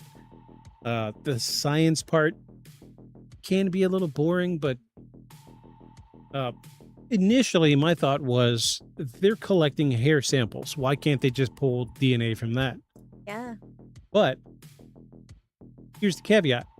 Even with modern DNA technologies, if we have, say, we find... MRP. Oh, Manamu, how you doing? Glad you're here. So this is something we hear a lot in, like, Crime Junkie. Is somebody would go missing for 30 years, and after 30 years, they find their remains. And breakfast. Glad you're here with breakfast. What are we having? Even a skeleton that's been sitting out in the open for 30 years, even partially, dispersed because of wildlife, there's only one bone. Oh, you had one of those yesterday. One of those yesterday. Yeah. It was the only piece of that skeleton that's going to give you any solid DNA profile is the teeth, because they have been out in the open for so long. So imagine, like as we know, our hair is dead. This right here that we see, this is dead. So take this dead DNA. Let me rip a few pieces off. Let me stick it on a tree branch, and you don't find it for 10 years. There's going to be no DNA inside that physical sample anymore. Yeah. Which is, just like we were talking about in Act 2, was the caveat is we're not finding skeletons. Right. And that's why we're looking for skeletons, because we want bone marrow samples. Some bone marrow samples can be viable after a great number of years, but teeth are where it's at. Just recently they found some, I say recently, probably like 20 years now, the branch off of Homo erectus that they found in a cave in France. But they only found the jawbone. Yeah. But you know what was in that jaw? What? Teeth. So they were able to pull a DNA sequence from the teeth, and they were able to reverse, do the DNA sequencing from the teeth. And that's how they were able to say, oh, well, this was a tiny, tiny version of Homo erectus. That's why they called it the Hobbit, because they were very short. They were like 3 foot tall. Yeah. Teeth. We need teeth. We got to have teeth in order to get a viable DNA sequence. Hair is just not going to cut. And that's why when they go to sample these teeth, when they go to sample the hair, they're getting unknown or undetermined because the DNA has been stripped out for so many years. Right. I'm hogging the mic. What are your thoughts so far? I'm just still stuck. I really don't know. I'm having a hard time because with the scientific evidence, there's really not a lot of conclusive. I'm still stuck in the middle. Okay. All right. Was it Homo or flaccid? It was Homo. Homo floresiensis or something like that was the branch. Lucy, that was her name. They gave her the name Lucy. Anywho, do you want to take a quick bathroom break before we move I on would to Act love 4? to take a quick bathroom break, yes. Okay, we're gonna take a quick bathroom break. We're gonna get to Act 4, and get ready because I think the puppy's coming back with us. Yeah, Are you gonna... I'll manage him during Act 4. All right, so hold on, folks. We'll be right back. Bathroom break, and we'll continue with Act 4. Don't go anywhere. Potatoes.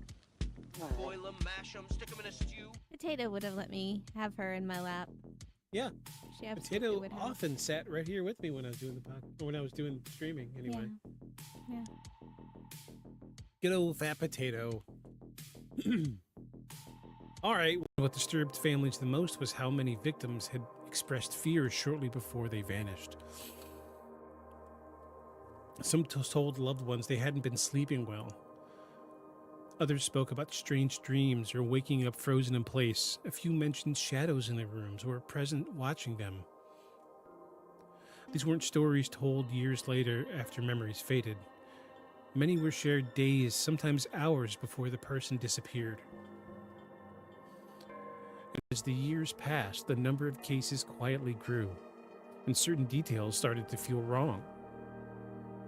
Some of the people who vanished were experienced outdoorsmen who would never leave without proper gear. Others were found miles from where they should have been, in areas that made no logical sense for someone to reach on foot in extreme cold. A few were discovered without boots or heavy clothing, as if they had walked straight into deadly temperatures unprepared. Official reports often ruled these deaths as accidental or due to exposure, but families and locals struggled to accept that explanation. People who had lived their entire lives in the Arctic didn't simply forget how dangerous the cold was.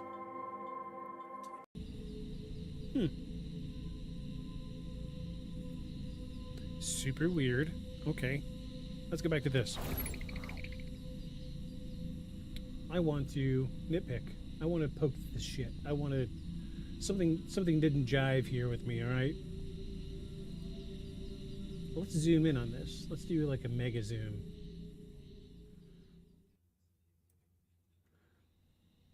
Yeah, he wasn't joking. There's like pieces of wood here. Alright, so this is why...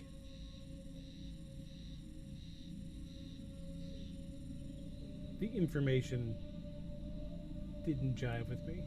So yeah, I'm definitely seeing like pieces of balsa here. Look right there. That's a round piece of dowel balsa, like similar to what you'd see in kite making. Also like older, like mid to early 1940s model airplanes would be made out of this stuff. Balsa is very light. Yeah, this really just looks like paper-backed aluminum foil. No, it wouldn't be aluminum foil because I don't think aluminum was found back then. Tin foil.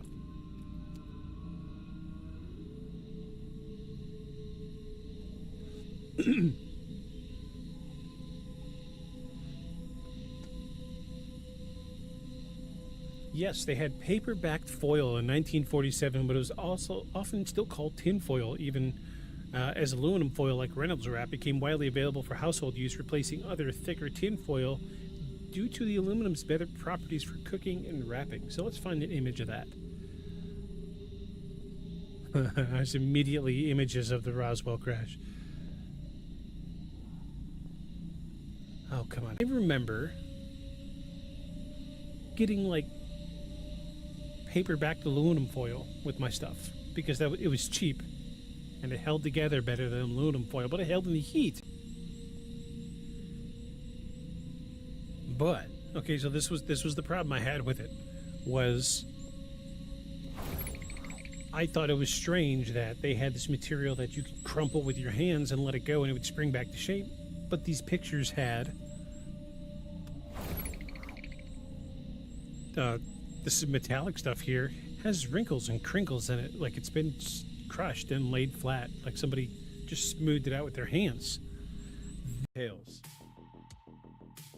And regretfully, see, you're already starting to smile. Regretfully, I think I'm gonna lean towards the siren probably isn't real. I'm so sorry. I don't know Here's if the that's thing correct. is, we did run it through analysis software during the mermaid episode, and we couldn't find any obvious signs of manipulation, which is the weird thing. It would take, obviously not the guy who filmed the video. He probably didn't do it. He probably didn't think anything outside of just filming the video. Somebody put some serious effort into overlaying the audio and masking it. You know, there was a very big process that went into hiding the fact that there was whale sounds in the video, but it was done so well. Most people, owls are just wildlife. But in abduction research across the world, owls will appear with shocking frequency, often as a screen memory, something the brain substitutes for something more traumatic. Many abductees later realized that the owl they remembered didn't behave like a real animal. It didn't fly away when approached. It seemed to stare with intelligence. In Nome, hovering over it all was the same disturbing thread. And in Act 3, we're going to focus directly on those nighttime experiences, the sleep paralysis epidemic that swept through Nome, and why so many people describe the same terrifying beings in the rooms. Oh no. Oh geez. I'm being walked on. By a dog. Hello everybody. Basil's here. And he's very tall. He's very excited about his bone. He's got a little blue bone in his mouth. Oh, okay.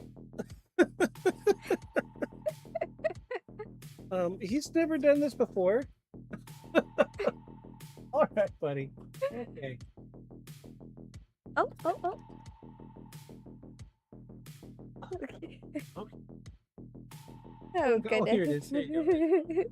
Wow, he knocked my hat off and everything. When a boat is involved, Basil loses all sense of Yeah, he composure. literally drooled on my arm. Jeez. We got a Basil, everybody. Oh, gee, Wally. We're back.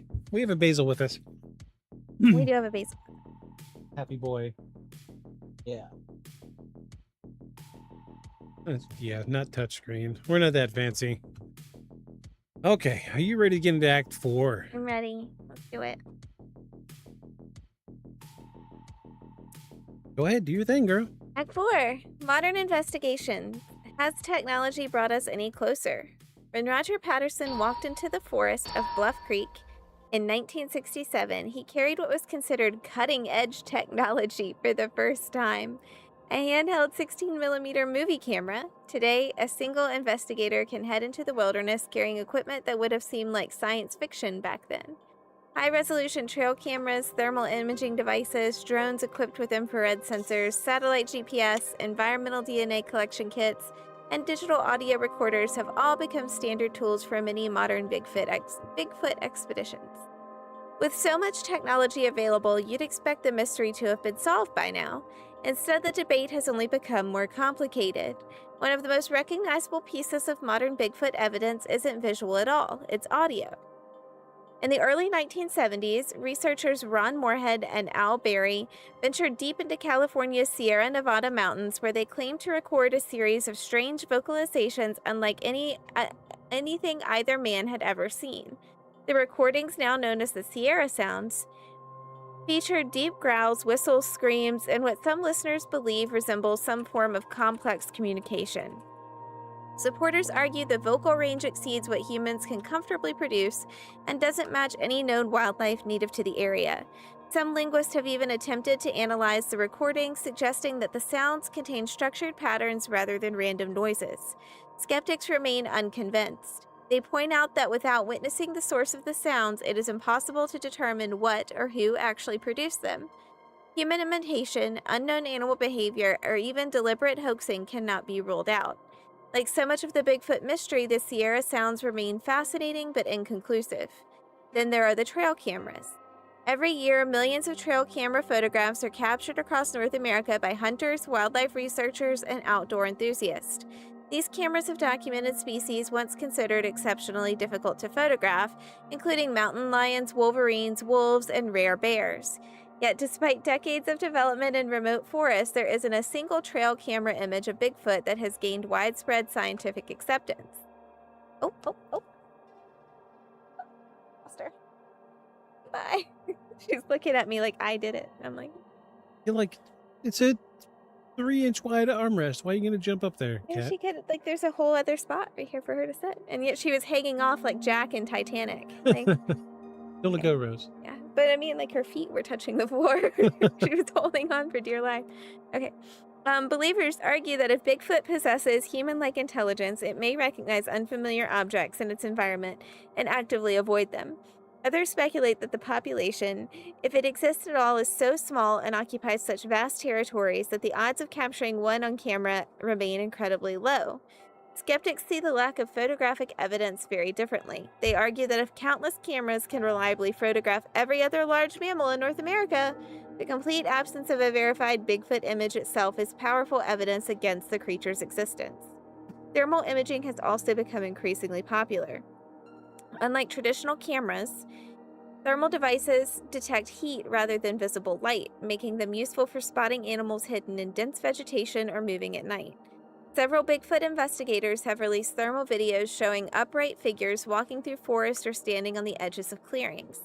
The problem is that thermal images rarely provide enough detail for positive identification. A person, a bear standing briefly on its hind legs, or even overlapping heat signatures from vegetation can create misleading images. Without accompanying visual confirmation, thermal footage alone has never settled the debate. Drones have expanded search capabilities even further. Modern drones equipped with infrared cameras can scale large sections of forest quickly, reaching valleys, cliffs, and heavily wooded terrain that would take investigators hours to explore on foot. Expedition groups now routinely use drones to search for heat signatures, unusual movement, or signs of large animals. Again, the results have been intriguing but not definitive. Some expeditions have reported unidentified heat sources disappearing before investigators could reach them. Others have documented unusual structures deep in the forest that they believe could represent nesting sites or shelters. Those structures have become another controversial topic. Some researchers argue they've discovered intricate arrangements of bent trees, woven branches, and large stick formations that appear intentionally constructed. They suggest these could represent territorial markers, shelters, or even primitive nests built by an unknown primate. Foresters and wildlife biologists generally disagree. They note that storms, heavy snow, landslides, fallen trees, and normal forest growth can create surprisingly complex patterns without any intelligent intervention. Until a structure is directly observed being built, determining its origin remains almost impossible. Scroll down for me, my love. Monty, I just saw that one of your messages were flagged. I'm sorry. Oh, sorry. Homo flaccidus. Perhaps the biggest change in recent years isn't the equipment, it's the people using it. Bigfoot research has become far more organized than it was during Patterson's era. Independent researchers now collaborate across state lines, sharing GPS data, Money. audio, recordings, footprint measurements, and even conditions through online databases. Citizen scientists work alongside experienced outdoorsmen, wildlife photographers, and retired law enforcement officers. Many groups have adopted stricter evidence collection protocols specifically to reduce contamination and increase credibility. Despite all this, one fact remains unchanged. No drone has filmed Bigfoot. No trail camera has produced a universally accepted photograph. No thermal image has convinced the scientific community. No environmental DNA study has identified an unknown North American primate. In one sense, modern technology has failed to answer the question, but in another, it's done something equally important. It's narrowed the possibilities. Many misidentifications can now be ruled out more quickly than ever before. Questionable evidence is subjected to greater scrutiny, and extraordinary claims are increasingly expected to meet extraordinary standards. Which brings us to the final question. After thousands of eyewitnesses, decades of field investigations, the Patterson-Gimlin film, controversial DNA studies, and millions of dollars worth of modern technology, what conclusion should we actually draw? Has the evidence reached the point where belief is reasonable, or does Bigfoot remain one of history's greatest unsolved legends?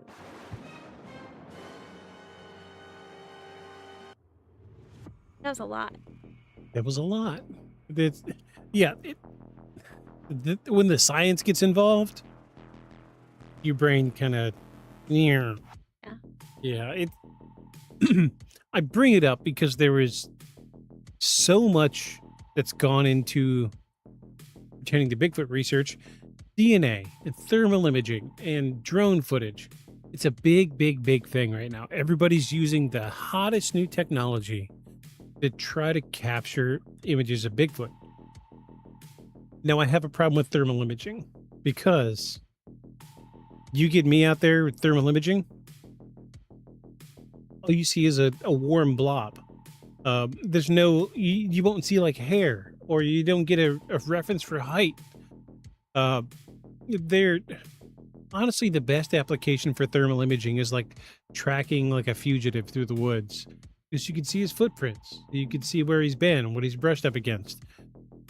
And unfortunately, like you said, there's no footage, drone footage, thermal footage of Bigfoot. There are some people that said that they have, here's my thermal footage of Bigfoot, but again, it's hard to delineate between person and Bigfoot because you get no reference for scale. I don't like thermal. It just doesn't work. And then the same caveat for drone footage. You can get the drone, 50 foot above the tree line, but even if you see something, you have no sense of scale unless you're on ground level. Yeah. That makes sense. I'm sorry, go ahead. I said that makes sense. Yeah. Two things came up during that act. The nesting sites. So I went down a rabbit hole. I get that cute little Bigfoot curled up in the... I went down a rabbit hole probably about a year before I'd met you, and did a lot of like personal research about Bigfoot nesting sites, because there was, back in like 2007, 2008, there was a huge lap of people finding Bigfoot nesting sites. And these are really weird. So like some of them are just like a hole made into brush, but then some of them are like really intricately woven, a nest, for the lack of a better word. It's a nest. So we're going to look at a few of these images here.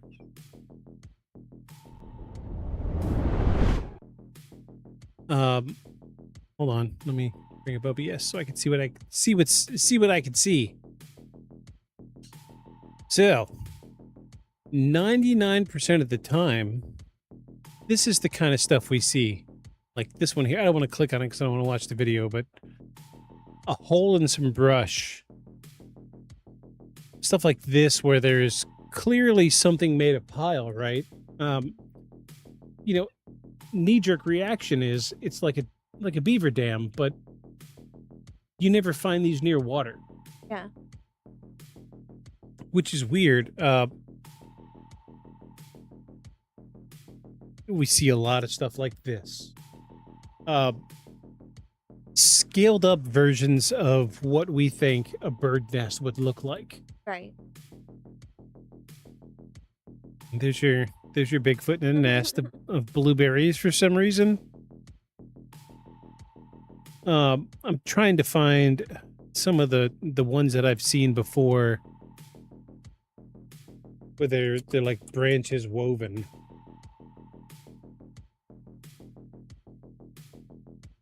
Like people say, like something like this would be a Bigfoot nesting site. Very loose. It could be a bunch of different things. But then things like this, clearly branches have been pulled down and pushed into a pattern. Geez, I just can't find any of the ones that I went down that rabbit hole on. These were a big thing back in like 2007, where you would see like a deadfall tree and then a bunch of branches leaned against it. But they would be in the middle of nowhere, like 2-3 hour hike from any trail. No human would have any logical reason to be out there other than to make something like this and just leave it. But there are reports of, as I've seen in like 2007-ish, huge nesting sites where hundreds of thousands of branches have been pulled into the area and then woven. And upon looking at it, the knee-jerk reaction is it's like a bird would weave a nest, just branches pushed in and out. There were a lot of firsthand accounts of people finding like branches woven is the only word I could think of. Like they're just woven and create these amazing superstructures out in the middle of nowhere. Like, I mean, that stands out. Yeah. No human's gonna make that Right. for any other purpose other than, you know, just conversation. But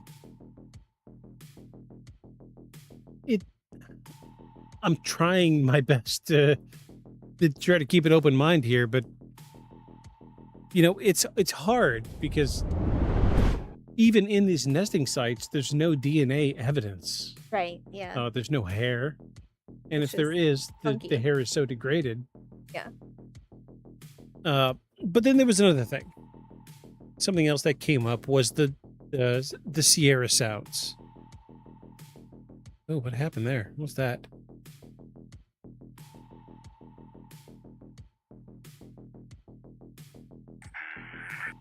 Okay.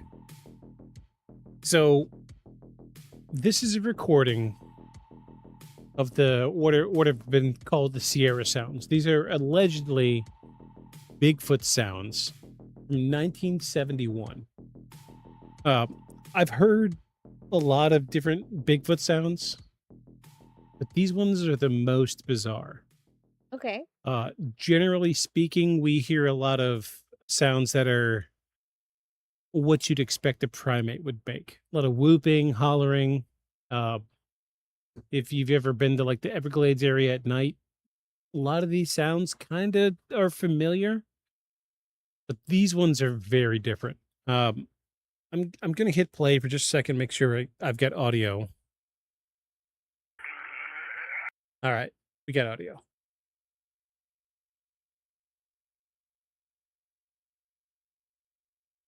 All right, so those of you that are not on headphones, I would recommend at this point to put on some headphones because I've got it turned up as loud as I can, but sometimes it's just not enough. But I would do my best to make this as comfortable as possible. So these are the original 1971 audio recordings from Ron Moorhead and Al Berry. These are allegedly Bigfoot sounds recorded in the Sierra Nevadas. Here we go.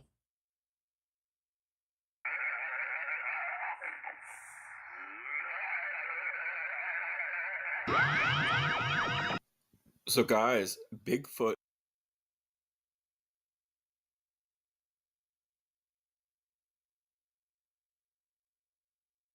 creeped out these sounds.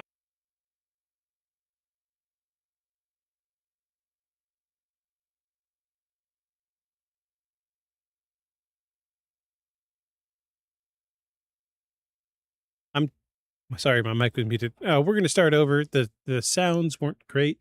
This is somebody else's like investigation or something. Talking. We're going to listen to what they got here.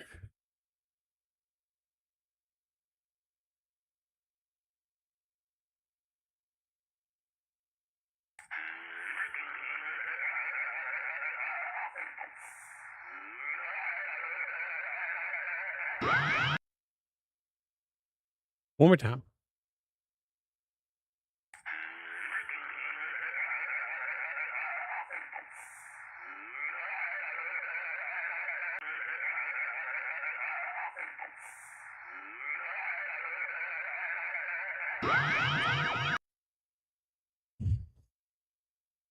A little weird, not gonna lie.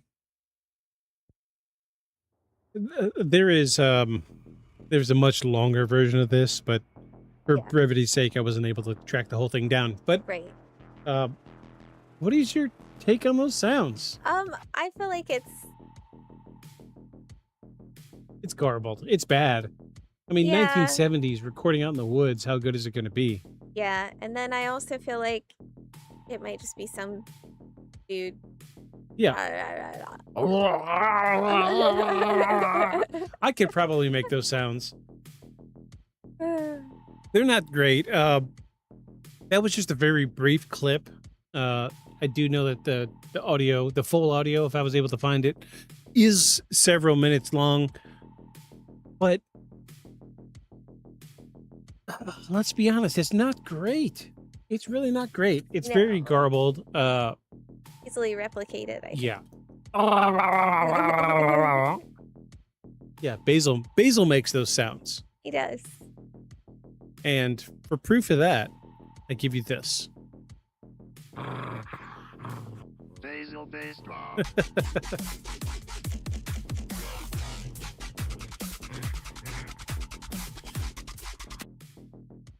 Yeah, it just sounded like a man, honestly. Yeah. And he didn't sound very far away from the microphone. No. No. If anything, he was right up against it, making sounds and peeking his microphone. Yeah. So I feel like we can just kind of ignore those sounds. Just another person trying to ride the wave. Yeah. But in 1971, it was probably a little easier. oh yeah, absolutely. But submitted to you for the approval of the Midnight Society, I brought my camera. So this is the exact same camera that they used to shoot the Patterson-Gimlin film. This is a Kodak Super 8. How do you pronounce this? Anscomatic? This camera was considered portable, but I would say that this thing just by itself weighs probably about 5 pounds. You want to hold that? Would you say that that is a lightweight camera?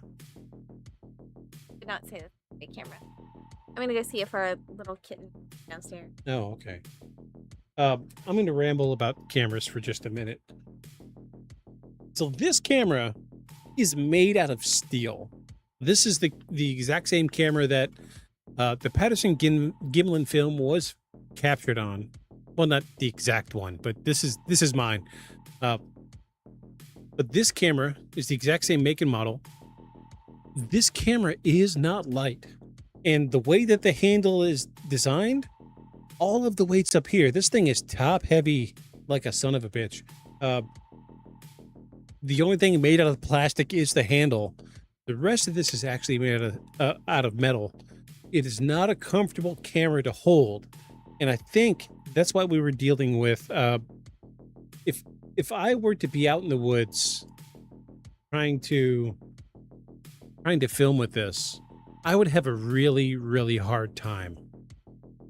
I mean, just holding this at arm's length for any period of time, let alone, you know, for the entirety of the day. I mean, these guys had filmed who knows how much footage before they got to where they were going. And then they're also holding onto the reins of like their horse. Arms are tired, hands are tired. I've been holding this for like 30 seconds out and my hands already tired. This thing is not light. Like, I can't there would be no effective way to hold this thing still. And it was powered by AA's. Yeah, just not a great setup. But I bring this up here because I wish y'all could hold this and really see how heavy this camera really is. If you were ever in being mugged and you had one of these, this would make a great weapon. Yeah. This would knock somebody clean out. But this was the most popular Super 8 camera in the 60s. And I don't see how somebody could lug this thing through the woods and still reliably film decent footage. No. Because here is the big takeaway from this. When we think about cameras today, we have this big screen to look at that shows us what we're looking at. But back in the day, you had this little tiny viewfinder. And, I mean,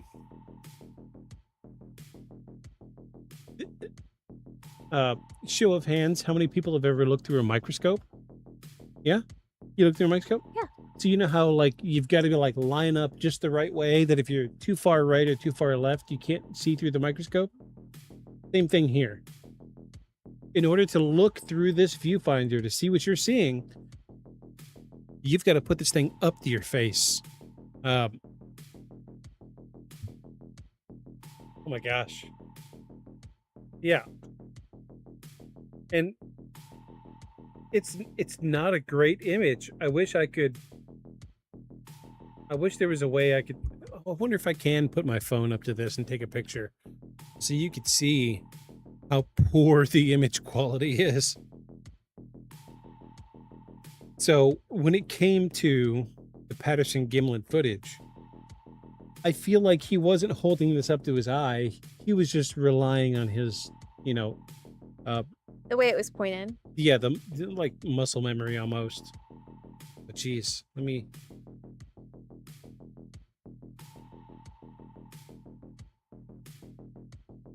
Wow, I can't even get the. Yeah, like my phone won't even look down the lens correctly.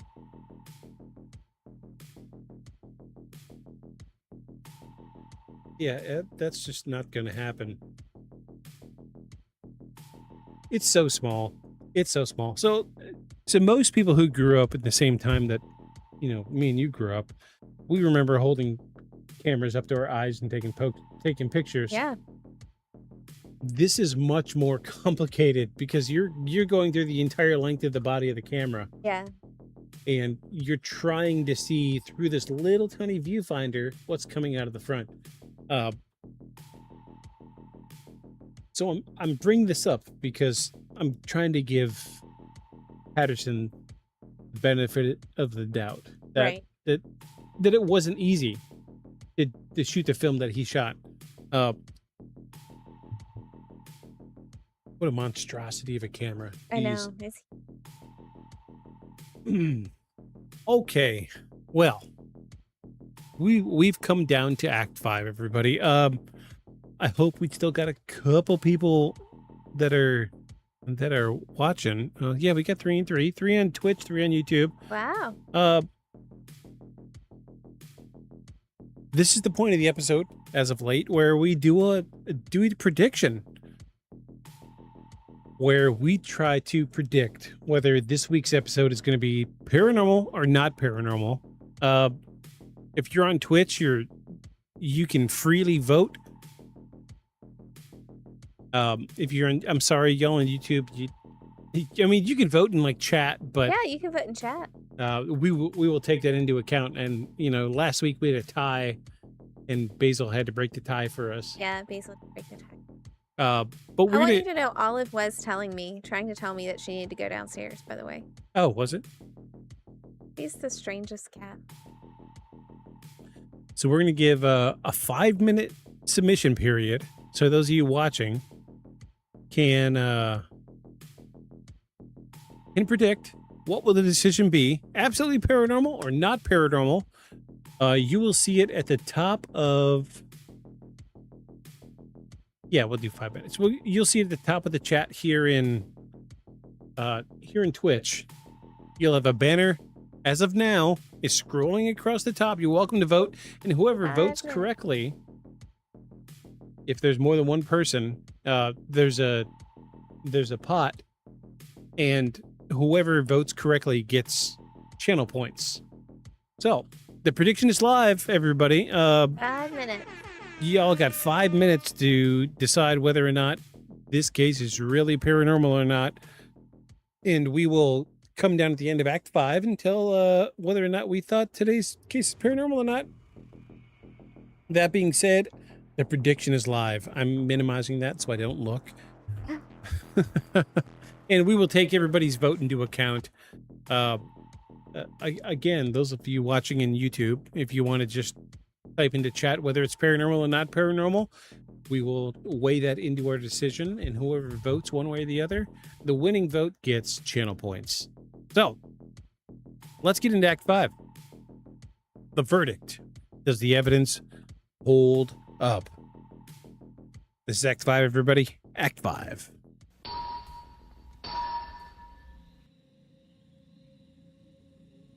So after everything we've covered tonight, we're left with a question that has divided people for generations.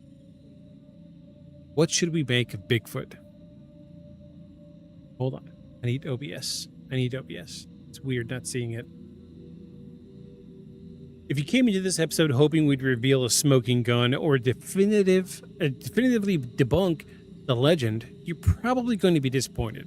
Because the truth is, Bigfoot exists in a strange middle ground.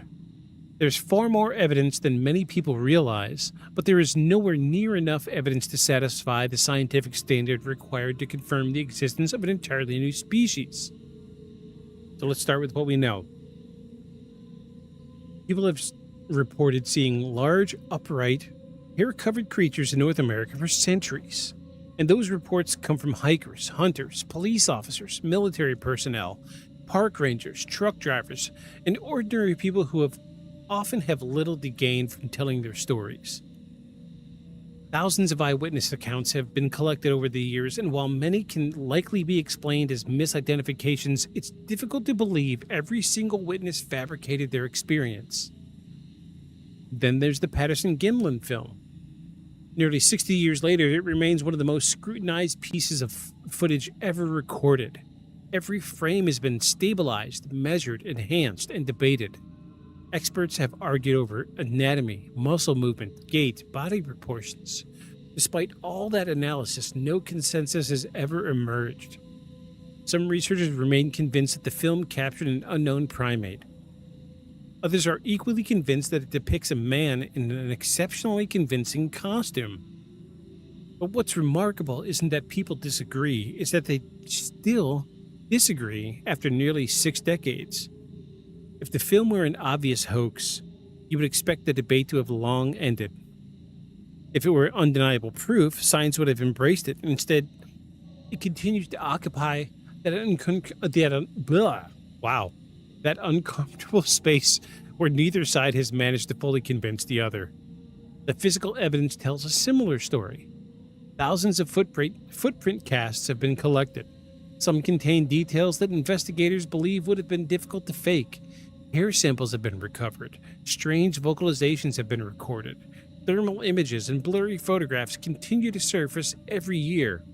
But every category of evidence has the same weakness. None of it is definitive.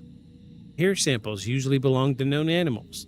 DNA studies have failed to produce independently verified results. Footprints can be hoaxed. Audio recordings lack a visible source.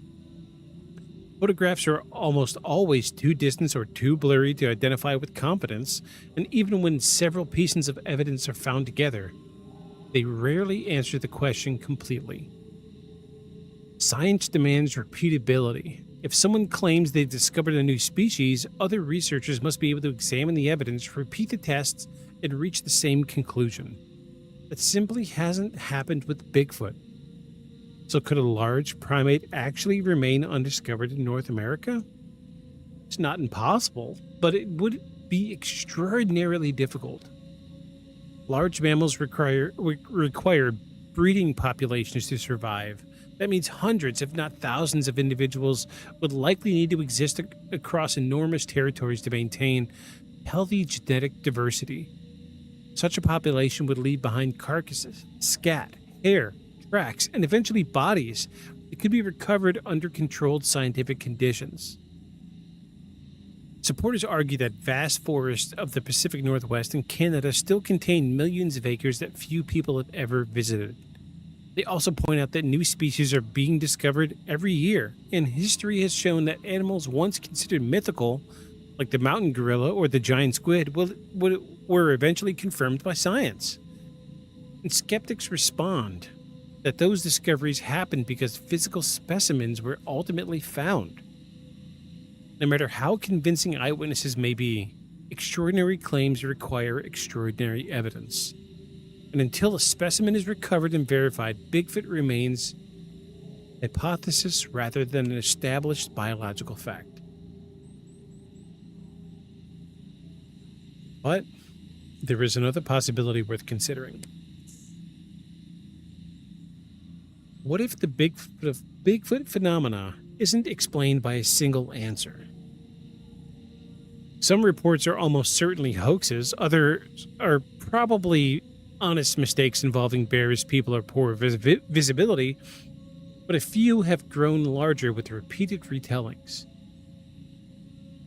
But it's also possible that a very small number of cases genuinely describe something witnesses couldn't identify, but that doesn't automatically make those encounters paranormal, or even evidence of an undiscovered primate. It simply reminds us that not every mystery receives an immediate explanation. Perhaps that's why Bigfoot has endured for so long. Unlike many legends, the story continues to evolve. Every year brings new sightings, new investigations, new technology. Every few years, another photograph, footprint, or recording reignites the debate. And every generation asks the same question in its own way.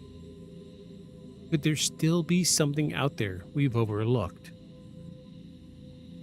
And as a paranormal investigators, it's our job. Our job isn't to tell you what you believe. It's to examine the evidence honestly, acknowledge its strength, recognize its weaknesses, and let you decide where you stand. So where do you stand tonight? The Patterson-Gimlin film remains fascinating. The footprint evidence is intriguing. The eyewitness testimony is impossible to ignore. The DNA has yet to deliver the breakthrough many hope for. And modern technology, despite all its advances, still hasn't provided the kind of proof that would settle the debate once and for all. Does that mean Bigfoot isn't real? No. But it also doesn't mean the case has been proven. For now, Bigfoot remains exactly what it has always been. One of the world's greatest unresolved mysteries. A mystery that continues to inspire scientists, skeptics, adventurers, and believers alike to head into the woods, hoping that maybe, just maybe, they'll be the ones who finally answer the question that has echoed through the forest for centuries. And if that day ever comes, you can be sure we'll be right here and ready to talk about it.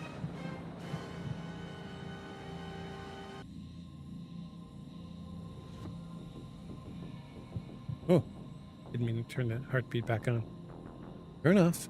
Pay it out. There you go. There you go. There it is. All right. Cool. I've got people at work doing that now. Oh my god. Okay. So we've heard the evidence. We've looked at the research. We've heard the science, as boring as it may be. Are you ready? Ready. Tell me what you think about Bigfoot. Let's hear it. You know what? I've actually been thinking about this, obviously, the whole episode, and I've been trying to figure out exactly how I want to present how I feel about Bigfoot. I feel like what I want is for Bigfoot to be real, and I want there to be this, like, weird little different universes. Like, what did you call it earlier, where Bigfoot is walking through, like, a trans-dimensional universe? Yeah, like trans-dimensional. I want that to be what is actually happening. And I want Bigfoot to, like, just randomly pop up enough so that enough people continue to question whether Bigfoot is real or not. Because in 2026, the capitalist society that we live in is just full of crap all the time that we've taken from the planet and we've, like, tried to make into, you know, like, let's go kill all these animals and sell them as food and all this stuff, right? And I just want there to be something in the world that we're not trying to we can't. We haven't been able to take away from nature. Yeah. No matter how much we've tried, we haven't been able to prove it's real. So we haven't been able to really monetize it in a way that is destructive to that creature because we haven't been able to put our hands on it. And I would love for that to be the reality, and that all of the DNA and all of the carcasses of these big feet who have lived thousands of years ago exist in that other universe, because that's where they go to die. But they just, take these little field trips to Earth sometimes. And I don't know, that's what I want. So I've decided that even though I would have trouble because there's not enough evidence for me to definitively say, yes, I believe it's out there, I've decided it is paranormal, and I've decided that I'm just going to believe in it. Okay.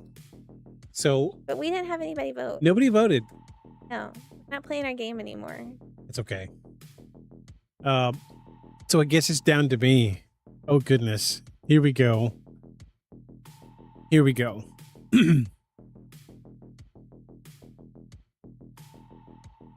So, when it comes to Bigfoot, I want to believe it's real. I do. But then a piece of me is like, I want to see evidence. But we've got foot impressions. We've got audio recordings, as unbelievable as they may be. The audio recording was not real. That's just one. I've heard some that were very believable. Sidebar. I did hear some. So I did, when I was going down that rabbit hole, I did find some audio recordings.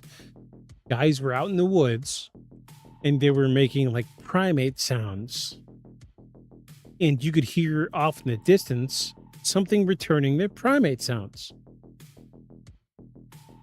And another thing that comes up often enough that we didn't really touch on tonight would have been beatings. So there are lots of reports of trees being knocked against another tree. Pick up a tree and beat it against the side of another tree to make a sound. There are lots and lots of reports of that. And I want to believe those are real. But there's a piece of me that says, two of us go out in the woods or three of us go out in the woods. I'm going to go off a quarter mile and I'm going to make some strange sounds and you record it. Yeah. It's easily fakeable. Yeah. However, we have firsthand accounts from police officers, military personnel. And then you got to think about environmental changes. So I believe in evolution. Yeah. Creatures will change and adapt to their surroundings. So if there is a family of big feets around the world, they're going to adapt to their surroundings. So if one lives in the south, we got the skunk ape. We got one that lives in the Himalayas. He's going to adapt to surroundings. We got the Yeti.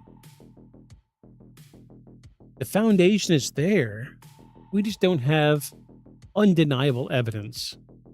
But that's what we lean into here on the podcast is undeniable evidence.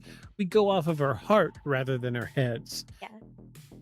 So I'm going to say, I need a drum roll sound effect. I really do. Drum roll, please. I'm going to say that the Bigfoot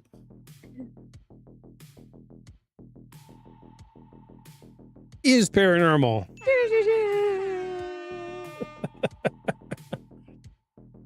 Hey, so what do you think?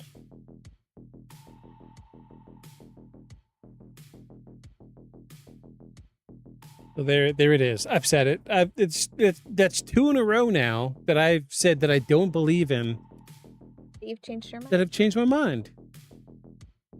Help that little boy get his... Huh? Got a little bit left in there. Oh. He's cleared out his Sunday bone. Basil thinks Bigfoot is real. Yeah, Basil's a fan. He's got the Bigfoot toy. Yeah, he loves that toy. Basil believes in Bigfoot. Let me grab a Basil. Hold on. Basil believes in you. Handsome boy. Now you're Okay. ready to love Dad, huh? Oh. Yeah. Yeah. Dad's the one who said you could have a bone. Basil says Bigfoot is real, so we believe Bigfoot is real, don't you? Yeah. That is absolutely paranormal.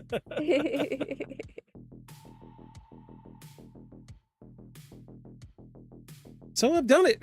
2 episodes in a row. Something I've said was not paranormal, I have decided is paranormal. Bum, bum, bum. Look at that tail go.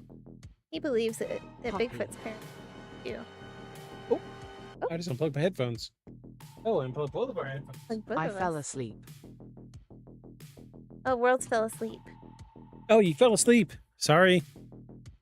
I'm glad you're getting rest. That's all Yes. that matters. You missed. Yes, I you hope- missed it.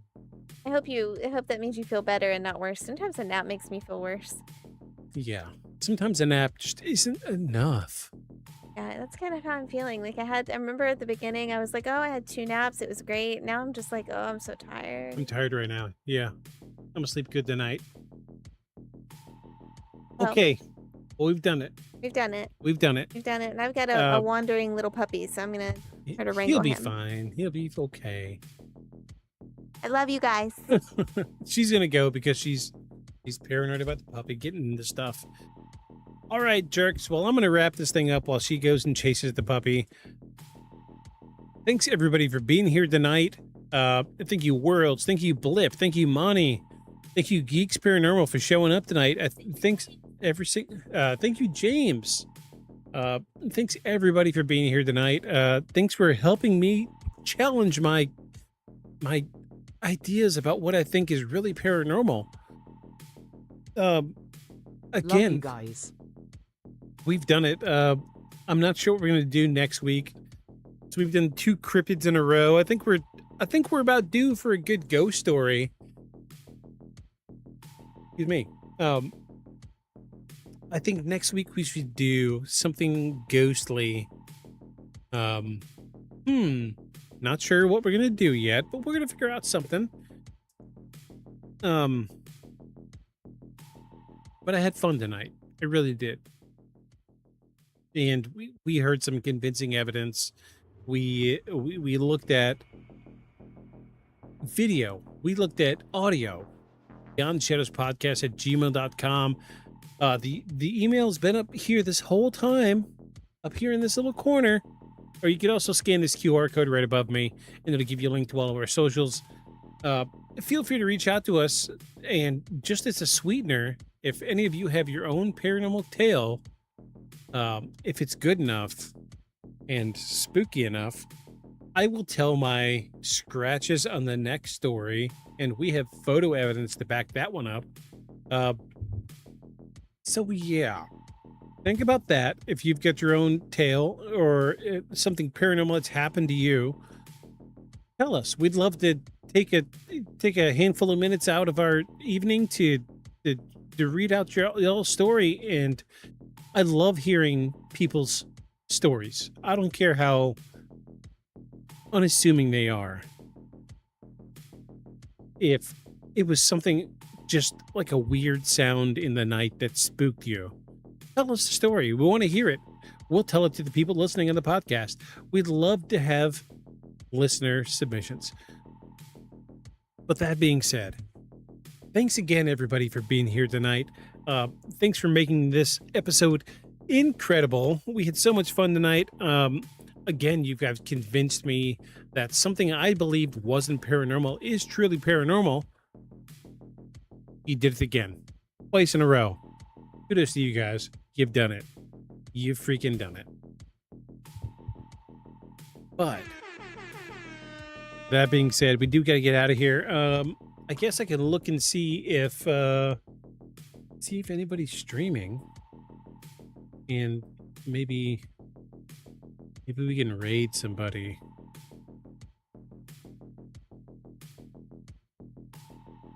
Oh, Hef is streaming. Let's raid Hef. Let's do it.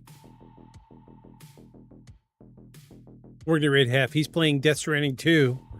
If y'all are into gaming and enjoy my type of conversation, y'all gonna love Hef because he is my main man. We go way back. We've known each other since elementary school, and give him some love. Show him some love. So we're gonna raid Hef at the end of this. Thanks again, everybody, for being here tonight. Next week we're gonna do something ghostly. But before we go, I do have a tiny closing monologue to read. And we're going to get the hell out of here. Thanks again, everybody, for being here tonight. Let me hit this little magic loop right quick.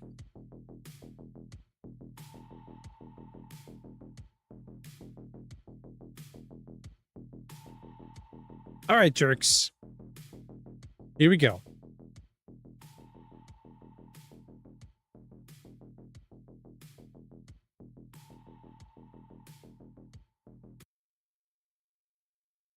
So, whether Bigfoot is an undiscovered primate, a legend born from centuries of storytelling, or something that falls somewhere in between, there's a reason the mystery has endured for so long.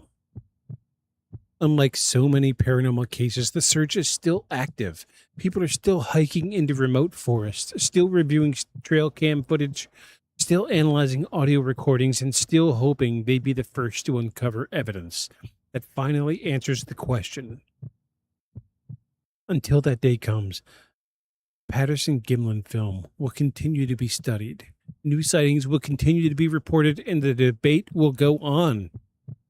Maybe the truth is still waiting somewhere deep in the wilderness, or maybe the greatest mystery is why the legend continues to captivate us after all these years. Whatever the answer, the search itself reminds us that there are still places in this world capable of making us wonder. So if you enjoyed tonight's investigation, be sure to like the stream, subscribe if you haven't already, and share the show with someone who loves a good mystery. If you've had your own Bigfoot sighting or an unexplained experience, we'd love to hear about it. Leave a comment, send us an email, or join us live on Twitch every Sunday evening, where we continue the conversation every week. Until next time, keep asking questions, keep an open mind, and remember, just because something hasn't been proven doesn't mean it isn't worth investigating.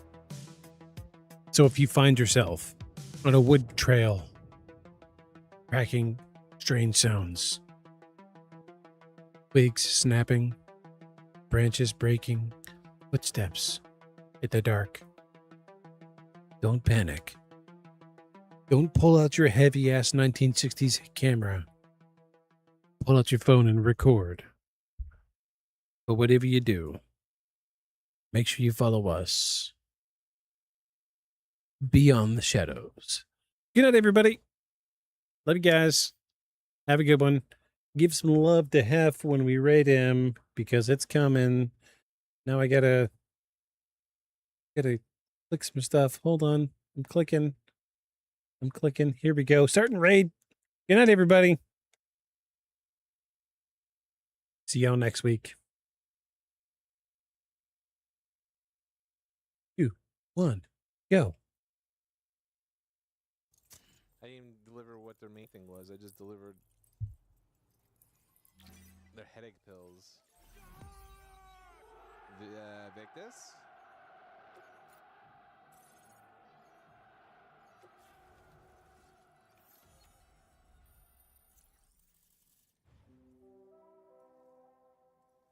Ayo. Bola gun. Bind targets running them immobile. That's cool. Firmware update.